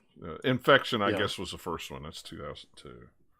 Okay, so the very first one, 2002, and I mean, just way ahead of its time. way ahead of its time. Yeah. And those games are still great. I mean, the stories are still great. The cutscenes are fantastic. The stories, like I said, are just great, and the cities are just so alive. Yeah, yeah. Play that on PS4, and then I have it on PC as well, so I might continue it on PC at some point because I've been thinking about it. Every time I look through my library, I'm like, ah, there it is, man. I do want to play 2 and 3. Yeah. Play through those, but yeah, fantastic games. So Last Recode. Okay, so that's the one that's through Steam. But yeah, Gotcha. yeah, you could sit at the desktop menu for hours and feel like you were in that world. Yeah, it was. Yeah, it was something else. That game like really, I think, was revolutionary for its time. I don't think that game also gets enough credit, if you ask me. You know, in terms of the grand scheme of JRPGs. Yeah, I really don't no, think it's that was a real cult following game. I worked at GameStop during that 2003, 4, right into, and we never got them. Nobody ever bought them. They were, and I want a good Japanese RPG. Heck, nah, that doesn't look like. I hate that. I hate that when someone asks for your recommendation, you give them a great recommendation, like no. Yeah, they're like, that's not what I'm looking for. You're talking about, like, yes, you can buy them digitally, and they're relatively. That would be the way. If you're gonna play them, get them digitally. I don't know if all of them are available, but I know at least a few of them are.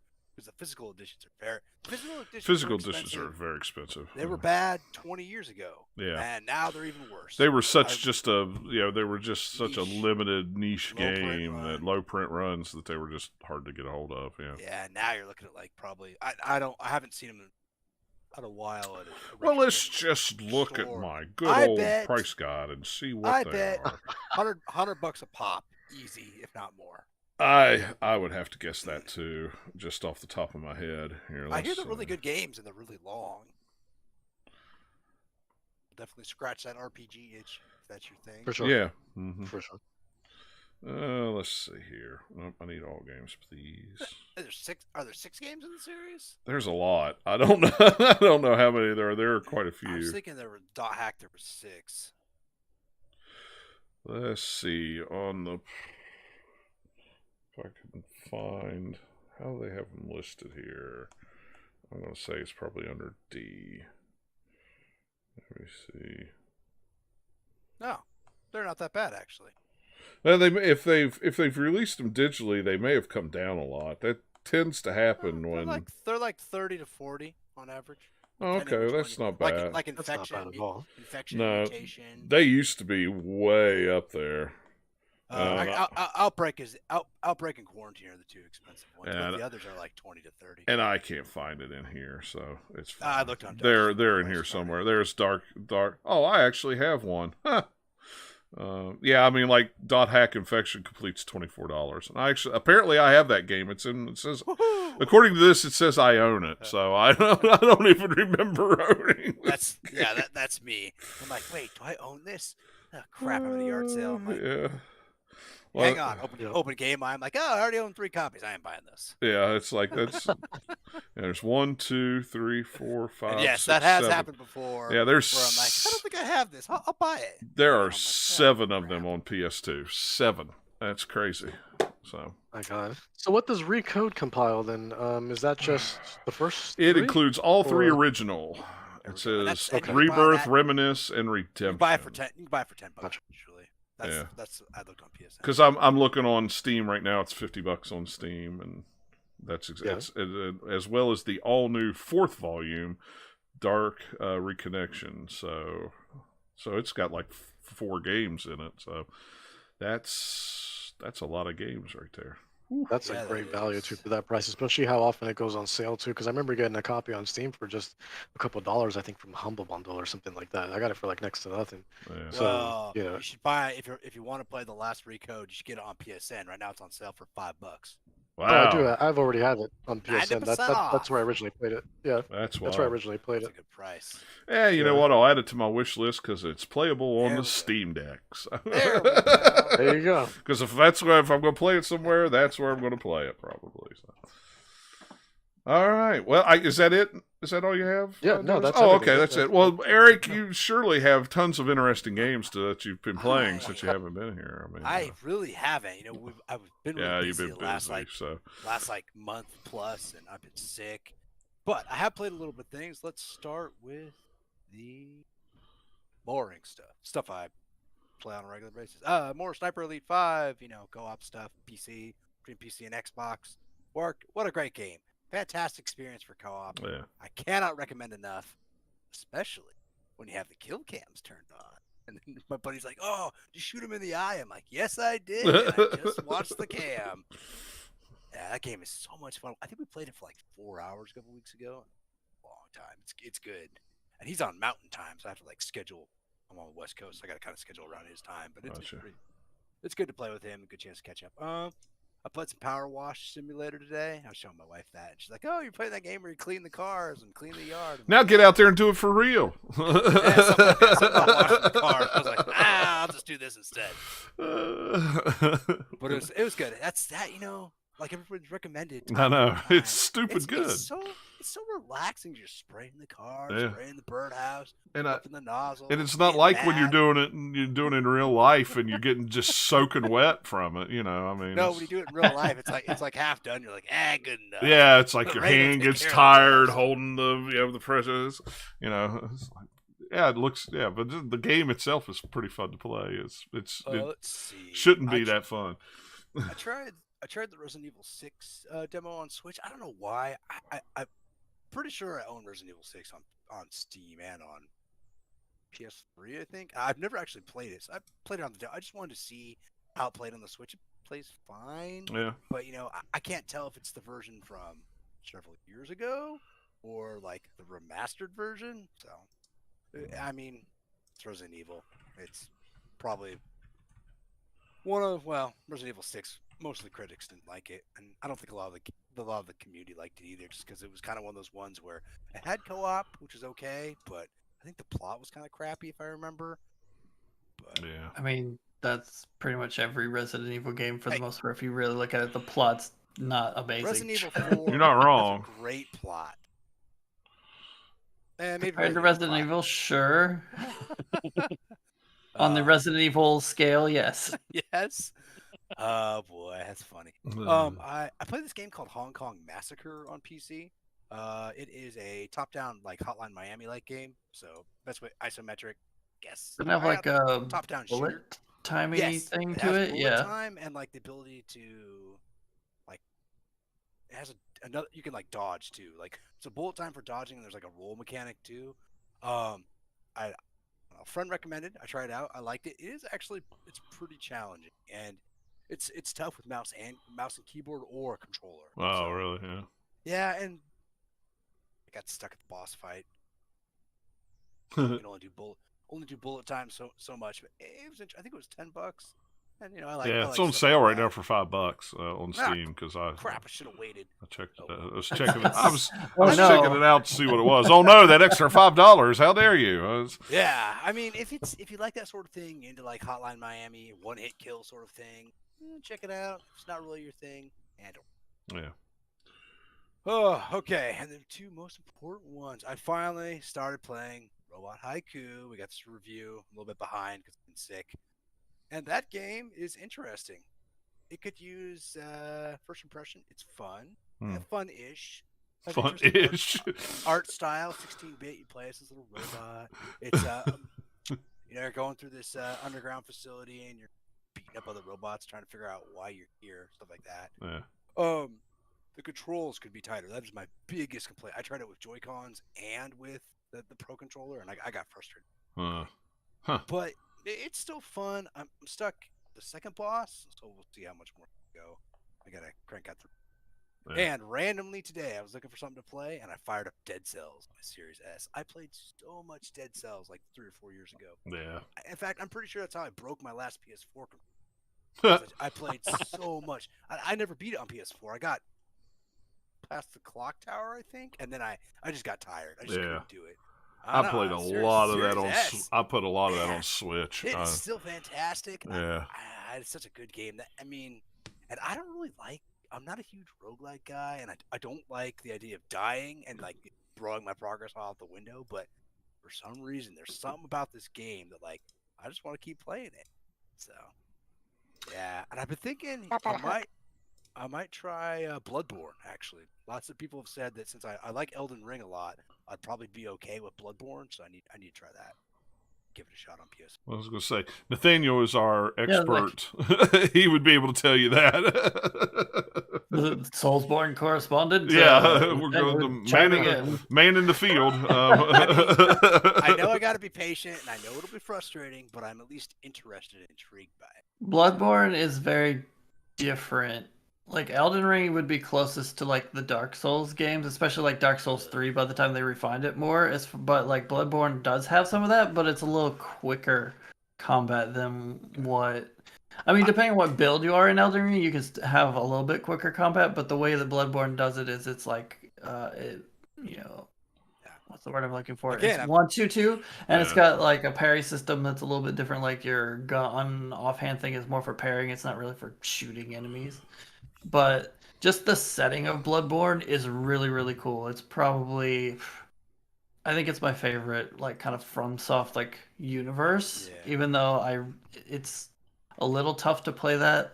Going back from like, hey, I'm playing one of the ones that runs super smoothly to one that's locked at 30 is like a little bit like, oh, you gotta get used to it. But once you do, it's fine. I can't believe I was talking to my buddy the other day. I'm like, I still can't believe I finished Elden Ring and I had a pretty good experience. I had a pretty good time with it.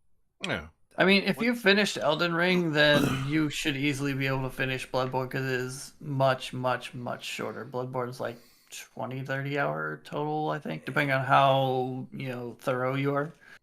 It's definitely not 100 plus whatever hours that Elden Ring is. I'll be buying that DLC when it comes out. And I bought Stray. Well, I haven't bought Stray yet. I'm sitting thinking PS5. Or since I bought my Steam Deck, I'm setting up this week. I'll play it on the Steam Deck. I would play it on as Dennis the Munchkin said there in his Munchkin voice. I would buy it on Steam. I would definitely to play it on the Steam Deck. It's not the most optimal way. It's not the most optimized game on Steam Deck. It's going to run about 40 to 50 frames a second, but it's still like that. Yeah, exactly. It's really cool to play, and it's a cool chill game to play just sitting on the couch while you're watching TV or the wife's watching a show or something like that, where sitting at your computer or playing it on PS5. I mean, and I'm sure it's great on those, both those systems, or on the PlayStation 5, but Steam Deck, I think you'd like it there. It's pretty cool on Steam Deck. It'll be interesting to play some of the other games on Steam Deck where I put a lot of time into like some of like a couple of like strategy RPGs and see how those are like. They're not bad. They take some getting used to, because you can move around with the little pads, the little pads, and then like usually your click is your right 2 trigger. So it takes some getting used to. But I tell you, there's some games that I almost prefer to play it that way than I do with the mouse, just because it's a little more. Try maybe Heroes of Might and Magic, or maybe try like Baldur's Gate or one of the Shadowrun games. Yeah, I haven't tried any of the Shadowrun games. Like Shadowrun, Well, this is what you'll do with your Steam Deck for the first 3 months. Is you'll just go through your library, download a bunch of games, and go, let me try this game and see how it plays. Let me try this game and see how it plays. Let me try this game and see how it runs. Because that's literally what I did from March, April. I got mine in April. It was June till I really sat down and said, okay, this is the game. I'm going to actually sit down and play a game on this. Because I just kept trying out things, installed emulators, put emulating on there, which I need to go back. Since I put that new hard drive in there, I need to go back and do that, put all that stuff back on there, because it all got uninstalled when I pulled the hard drive out. So, but yeah, I mean, just throw anything you can at it, even if it says it's not Steam Deck compatible. Throw it at it. Like Batman Arkham Origins, it says, oh, it's not compatible on Steam Deck. That thing is totally compatible on Steam Deck, and so is City, and so is Knights, and so is Arkham. They're all compatible. They'll play. They may crash every once in a while, but they play just fine. Yeah, just throw them all at it. I mean, I have almost 700 games in my Steam library. I just keep throwing crap at it just to see. And you had most of that stuff running off the SD cards too, right? I have everything A lot running of off the shaders. SD cards. I have nothing. I have nothing on the internal hard drive except the shaders that have to be on the internal. But And what are the shaders for? it's just the shaders, the textures and stuff for the games. Oh, got Yeah. it. That's what I thought they were. Yeah, and that's what we kind of talked about it last week when last episode when I was talking about. Yeah, it gobbles up the space like nobody's business, and it doesn't uninstall. If you uninstall the game, it does not uninstall those shaders and stuff like that. So you have to go and find them. well, I actually retweeted it. Somebody made a program that you could download that you could actually uninstall the shader. Yeah, I haven't downloaded it yet. I haven't tried it. I haven't had time, so I can't speak to it. But I'm glad that somebody went through and made something like that, because what I was doing, I would load a bunch of games on it, and then all of a sudden my 64 gig would get down to about 10, and then I would just do a complete system wipe and reboot the system, and then put my memory card in and download the shaders for the memory card, the games I actually wanted to keep on there. And, it was like, well, that's a pain in the butt to just have to factory reset it every time I want to completely wipe it out. Because you don't know they're all in numbers, so I don't know what games they are. They don't have folders with names on them. That would be too easy. Yeah, I found the tweet. Okay. Yeah. So, yeah, save that one for later. I already got a couple glass screen protectors I'm going to try out. I think I was going to order a case, and I'm pretty excited to check it out, see what it's like. I've been happy with the case they sent with it. I didn't buy an extra case. I bought a little credit card size thing to put memory cards in, since I carry 3 memory cards, and it just fits in the case. The reason I asked about Stray is one of my buddies, he bought the expensive one. I'm like, what have you been playing on it? And he sent me a picture of Stray, and I was like, oh yeah. Yeah. Well, I tell you, I'm still glad I bought the 64 gig version, but to buy a 256 gig internal hard drive for $25 and put it in myself, that's stupid. And it's an NVMe drive, so where the other one wasn't. So that's it. That's all I've been playing. What I've been up to. All right, cool. Well, I could talk about the Steam Deck for days, but I won't. So I could eat peaches for hours. Good old Nicolas Cage. Anyway, let's get into the news real quick. Surprising no one, but the big news this week is Google is shutting down Stadia in January.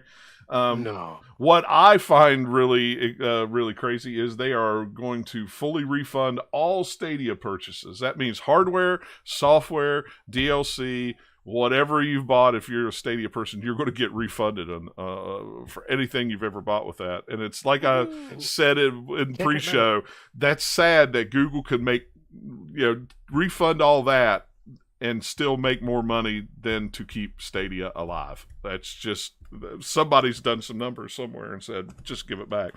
Because, I remember being, when online came out, or on live, and I got that hardware and bought a couple games on it, tried it out. This was way back in the day, I got mine for free.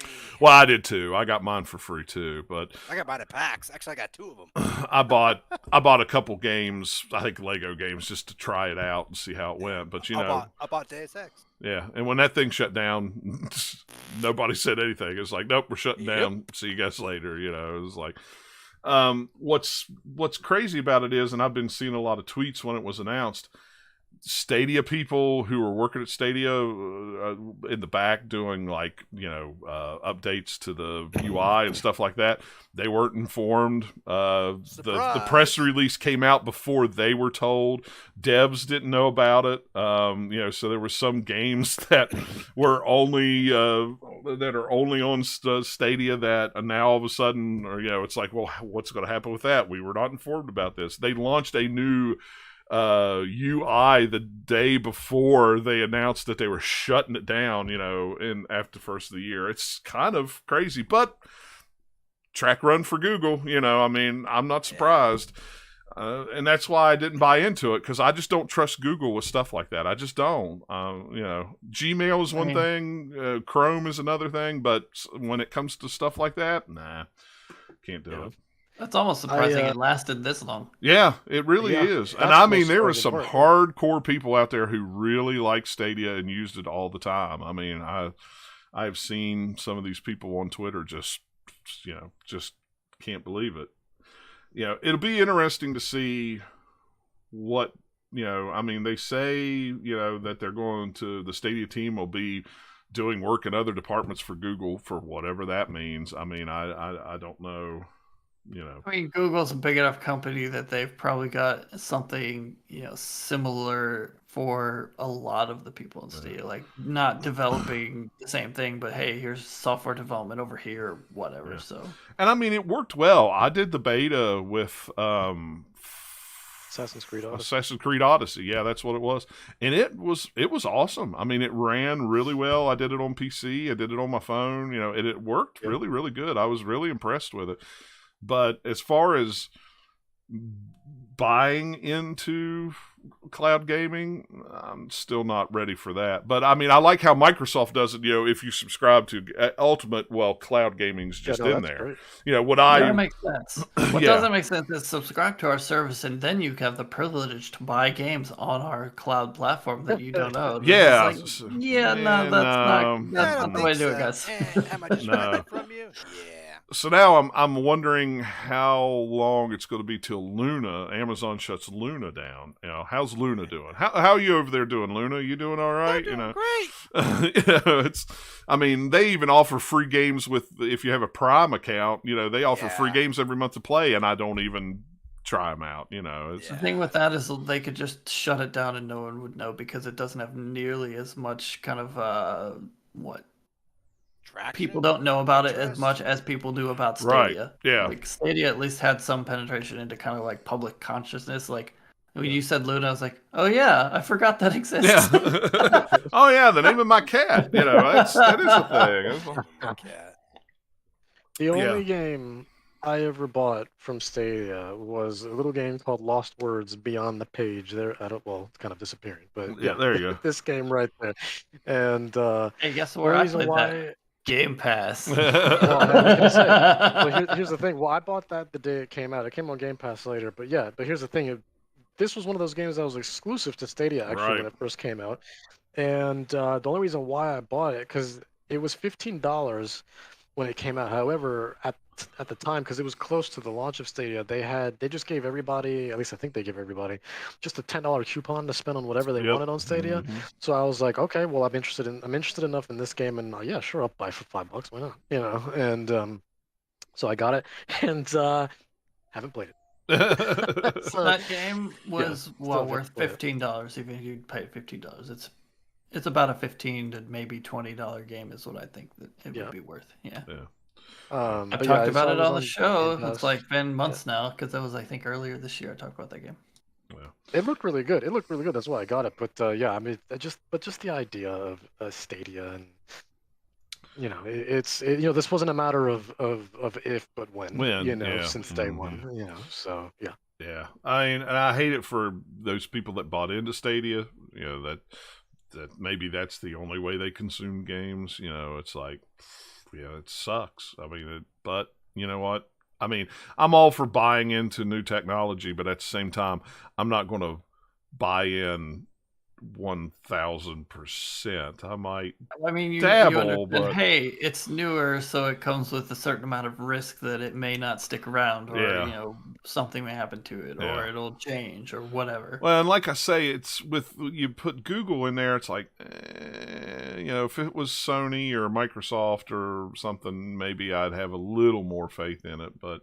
But like I say, I think Microsoft is doing it right with bundling it with Xbox. Game Pass Ultimate. That way. I mean, I'm sure down the road they'll go, hey, if you want to just subscribe to, xCloud, more power to you. But Well, see, they have the whole platform that they can put it in as an add-on, and it's like, hey, it makes our platform way more attractive to people. Right. And in the meantime, all these people are basically, beta testing it, or just making sure that it works over time, and they refine it, and then eventually, maybe down the road they can sell it as a on the side thing that if you only want that you can get it, and it will actually be worth it because they've had years to like perfect it. Mm-hmm. Yep. Stadia didn't get that. No. GTA 6 was leaked, some gameplay footage, stuff like that. That was wild. Yeah, I mean, it was it was that was about 2 weeks ago. I saw clips of it on Twitter. It looked like GTA. It looked nice. I mean, it's Yeah, because apparently It it's like looked some like new assets and some stuff from GTA 5. Like, Yeah. hey, an in-progress game would be, you'll have a whole mix of stuff as you're working it out, right? female But yeah, antagonist. It's like, of all the games to leak, Grand Theft Auto is kind of like, yeah, but we didn't need a leak. We already know, like, it's going to be a GTA game. Like, Yeah. I mean, I don't know. It's I mean, it's a big target, so that makes sense on that end. But on the end of like, oh man, I really want to know what's in this leak because I want to know what this game is going to be like. It's like, nah, it's GTA. I already know what that game's going to be. Well, apparently this, and I think Dennis said this, apparently the guy or the person who hacked it apparently also hacked Uber, so yeah, you got what I mentioned. you got the FBI on there, so there you go.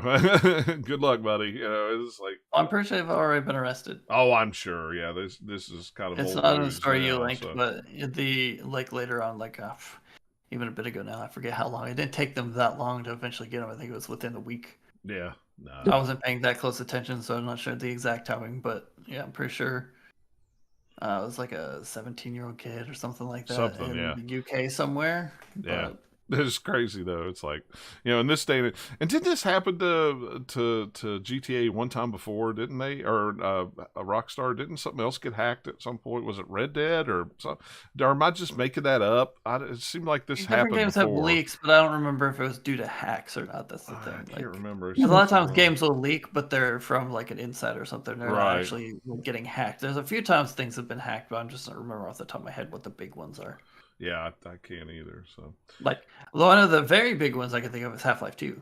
Yeah, that's right. back in the Half-Life day. 2. Yeah, I remember that. But Yeah. there's been some since then, but I'm just not remembering off the top of my head what they were. Yeah, I'm not One of the either. biggest ones I can think of, it wasn't even a game.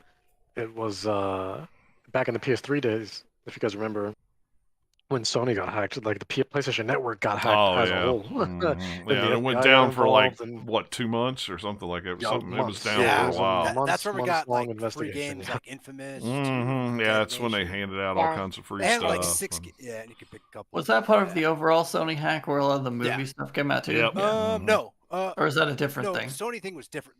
The movie thing was a separate incident. Oh, Yeah. okay. I was thinking it was the same. So. I don't think it was. I don't know. I remember. I have no idea. I just didn't remember. That's what I was asking. Yeah.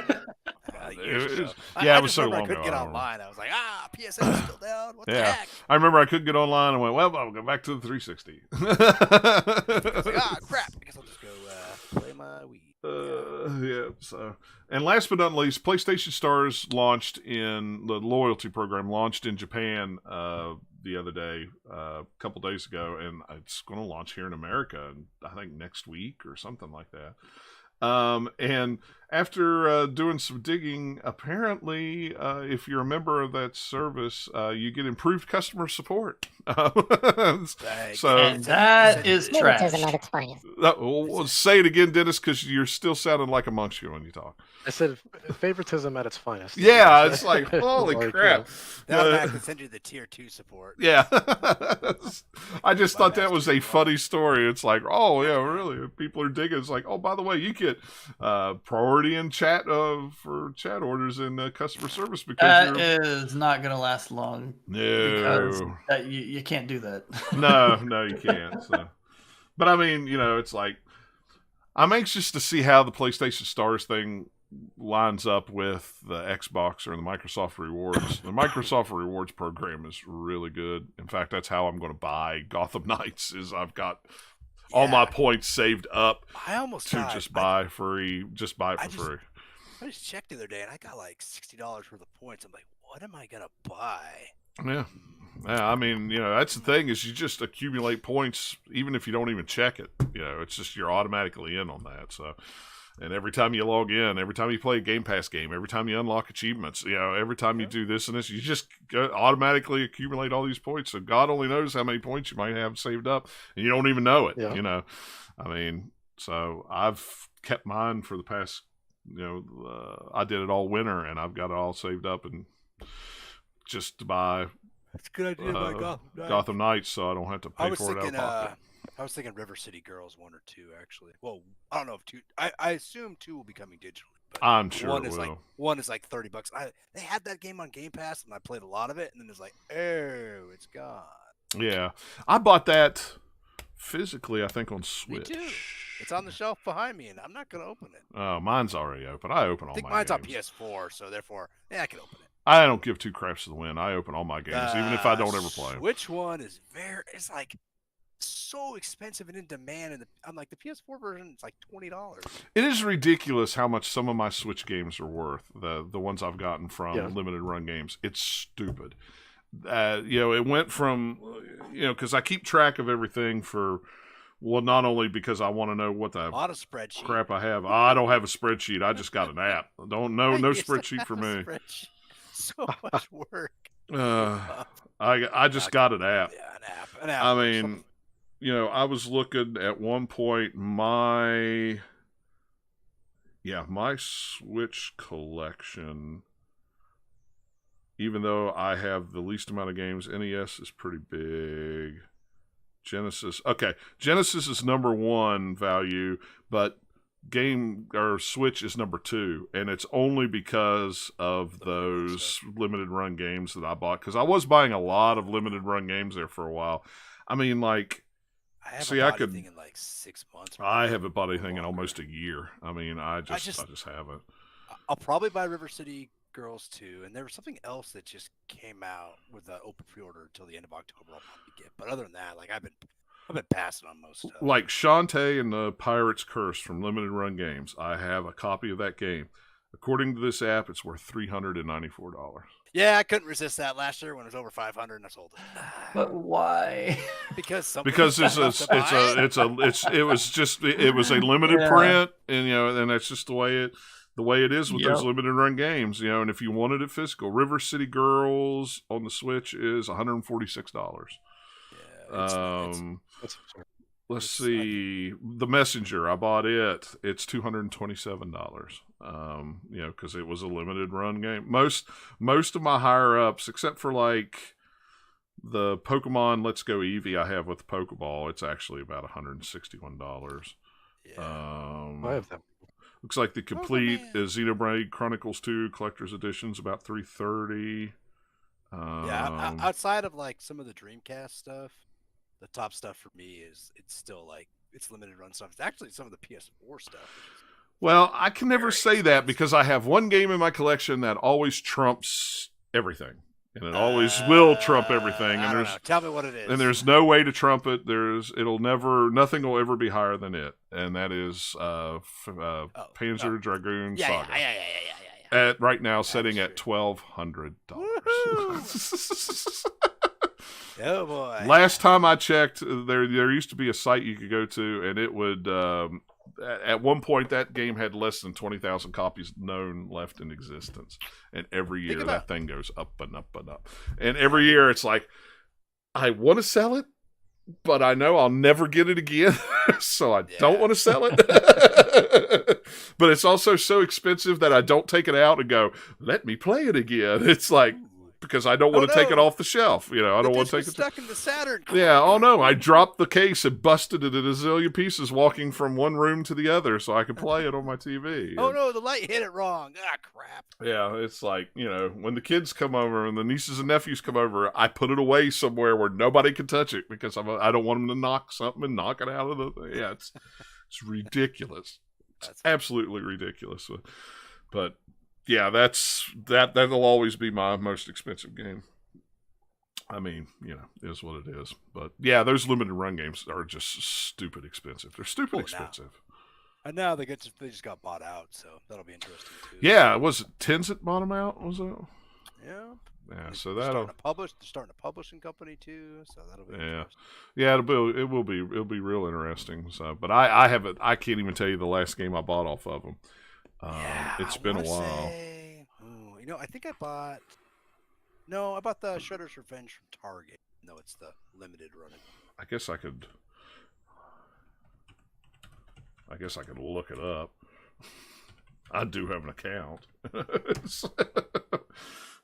mean, that would tell me my last order, but What fun is that? Yeah, I know. I haven't even looked. I haven't even paid attention to games that they've.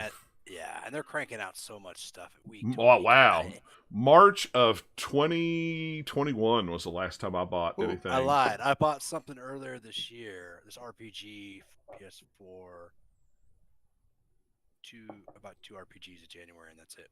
Last thing I bought was Bloodstained Curse of the Moon 2, and I bought Terminator Resistance Enhanced Collector's Edition for the PS5. Those are the last 2 games I bought for them. Let's see. The games I bought that I wanted to play. I bought The Takeover, Brawler. I bought Zombies Ate My Neighbors and Ghoul Patrol 2020. I only buy games that I want to play. I bought Bug Fables. So I enjoyed that one. I bought the 2 No More Heroes games. Oh, I bought Curse of the Moon 2 as well. Yeah. And then I bought a blind box from them a couple of years ago, and I got the limited PAX edition. So I was like, oh. Well, there you go. Yeah, ever since I bought Streets of Rage 4 from them, and then they turned around and it was they released another version of it on Amazon, I kind of went, you know what? Unless it's a seriously awesome game that I just have to have, I'm probably done with limited run. So, and I pretty much only buy stuff I'm gonna open that I will want. I have not paid any attention to them in so long. I couldn't tell you what they've released that I would have even maybe been slightly interested in. They released a retail store. Yep. Did. Yeah. and all those copies of the games you thought you'd never see again. They're there. It's funny how funny how that Weird. happens. Yeah. Wow. Yes. There's a guy in one of the Facebook groups I belong to who makes weekly trips to that. He buys games and sells them at cost plus shipping plus like a little finder's fee and sends out hundreds of packages every week. I'm like, crap. I was going to be down in North Carolina again in a couple of weeks, but unfortunately I'm not going to be over that way, or I would stop by. You know what they had recently is they had a stand at their flea market with like scratch and dent copies of their games, like stuff that was like banged up, like maybe it wasn't sealed anymore. People went nuts. I'm sure. Danny went to the grand opening weekend of that store, and he stood in line for like 5 or 6 hours to get in the store. Yeah, I remember seeing pictures like that weekend. I was like, oh, maybe I'll go by. Nah, because I don't care. It was more like, oh, it'd be cool to drop by and see. But it was like, as soon as there's a line, I'm like, no. Yeah, if the line's any more than 15 minutes long, forget it. I'm not. Unless I'm at Disney World, forget it. I'm not standing in line for to go to a store. I just remember the 2 games I'm interested in is, besides what I was talking about earlier, Shadowrun trilogy, putting that out, and then they're putting out a copy of Full Throttle, like the remaster. Yeah, I did see that on. I might be Instagram. Interested in that. Just to have it, want to play it and stuff. Maybe. But I actually don't think I have Full Throttle. And I've been looking for a big box PC version forever, and you can't find that for reasonable. Thanks, LucasArts. No, you can't. Why do you got to make your games fun? I've still got my big box of Grim Fandango from back in the day. Yeah. My only big problem with it was when we moved, it got crushed. So now it's it was in mint condition, but now it's kind of flat. So could iron out the box or ship it. Yeah, maybe. I put the strategy guide in it. That made it bulge back out a little bit. So. Perfect. Yeah, I still have that. The Dig and Fate of Atlantis. I found at that estate sale from several years ago. Yeah. That box aren't in the best shape, but can't complain for $2 a box. No. They're mostly complete. I think Indiana Jones is missing like a couple things.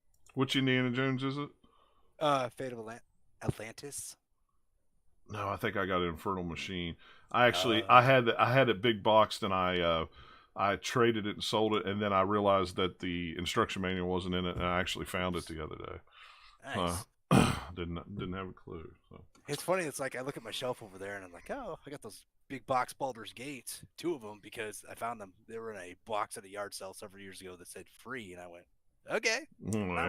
They're worth hardly anything, but the looky, the nostalgia. Yeah, those big box games. I wished I still have a lot of I have a lot of boxes for my big box games. I don't have the games though. I don't have the games. I looked. So I was curious, and I looked how much I would have to pay to get back a Trapezoid Thief Gold and how much the first Deus Ex game is, Yeah. I'd be like $100 a piece. Yeah, it's crazy. Ugh. Yeah, I've still got for cardboard I'll never use. Yeah, I've got big boxes, just big empty boxes. Got everything in them, but no games up in the attic. Yep, there you go. There it is. I don't have the boxes, but I still have the discs. Yeah. Yeah, it's funny. Not gold though. It's like platinum it's- and then Thief 2, Yeah, just Thief regular. Those games are fun. I don't think I ever finished them because I think I got stuck. Oh, I did. I finished them I a remember, lot. I like- love those I know we games. talked about this before on the show, but I remember like I had read a review for Deus Ex, and I was like, okay, this sounds kind of cool, and then I bought it, and I must have beat that game 4 or 5 times, like in high school. And whenever a new one comes out, I'm like, I'm not even gonna read the reviews. I'm just gonna buy it. Yeah. So, and I've been pleasantly surprised, and I've been very, very happy. Cool. Well, if nobody has anything else, did I miss anything or anything like that? I don't think so. No, so. not too much. Unless we want to talk about the Last of Us show teaser that was. Oh yeah. Maybe that looks you guys really all good. seen it? Oh yeah, I watched Hey, it the other day. fingers It looked really crossed we have a good video game adaptation for once. good. For once, yeah. Yeah. At least it looks good. Like it looks like what you would expect the Last of Us live action to look like. It's got a You good know, it's hard to cast. judge from like a minute and a half teaser, but Yeah. it Well, looks good. That's all we know at this point. and one of the when the creator of the game like executive producer or something like that, or did Neil one of the- Druckmann is heavily Neil involved in the Druckmann, show yeah. with like writing and some Did other he stuff direct too. the I first think episode? What's I that? have He no directed idea it. if he's directed anything or not. Yeah, I don't All I know. know is they That did team's good. they did a very smart thing by picking I can't remember the name off the top of my head now because I'm forgetting it because I want to know it. But the guy who did Chernobyl to Yeah. be like the person to do this show is like, oh yeah, that vibe works perfectly. So he can pull off Last of Us. Right. Yeah. Yeah. So yeah, and as somebody who likes the setting and the story but didn't care for the gameplay, I think I probably would enjoy the TV show if it's done right. It'll be So, interesting to see how they pull off the story and do some stuff differently because you'll have a lot of the big moments that are more like cutscene based. I'm sure you can already tell from the teaser. There's like, okay, that's from the game, that's from the game, or that's a detail from the game.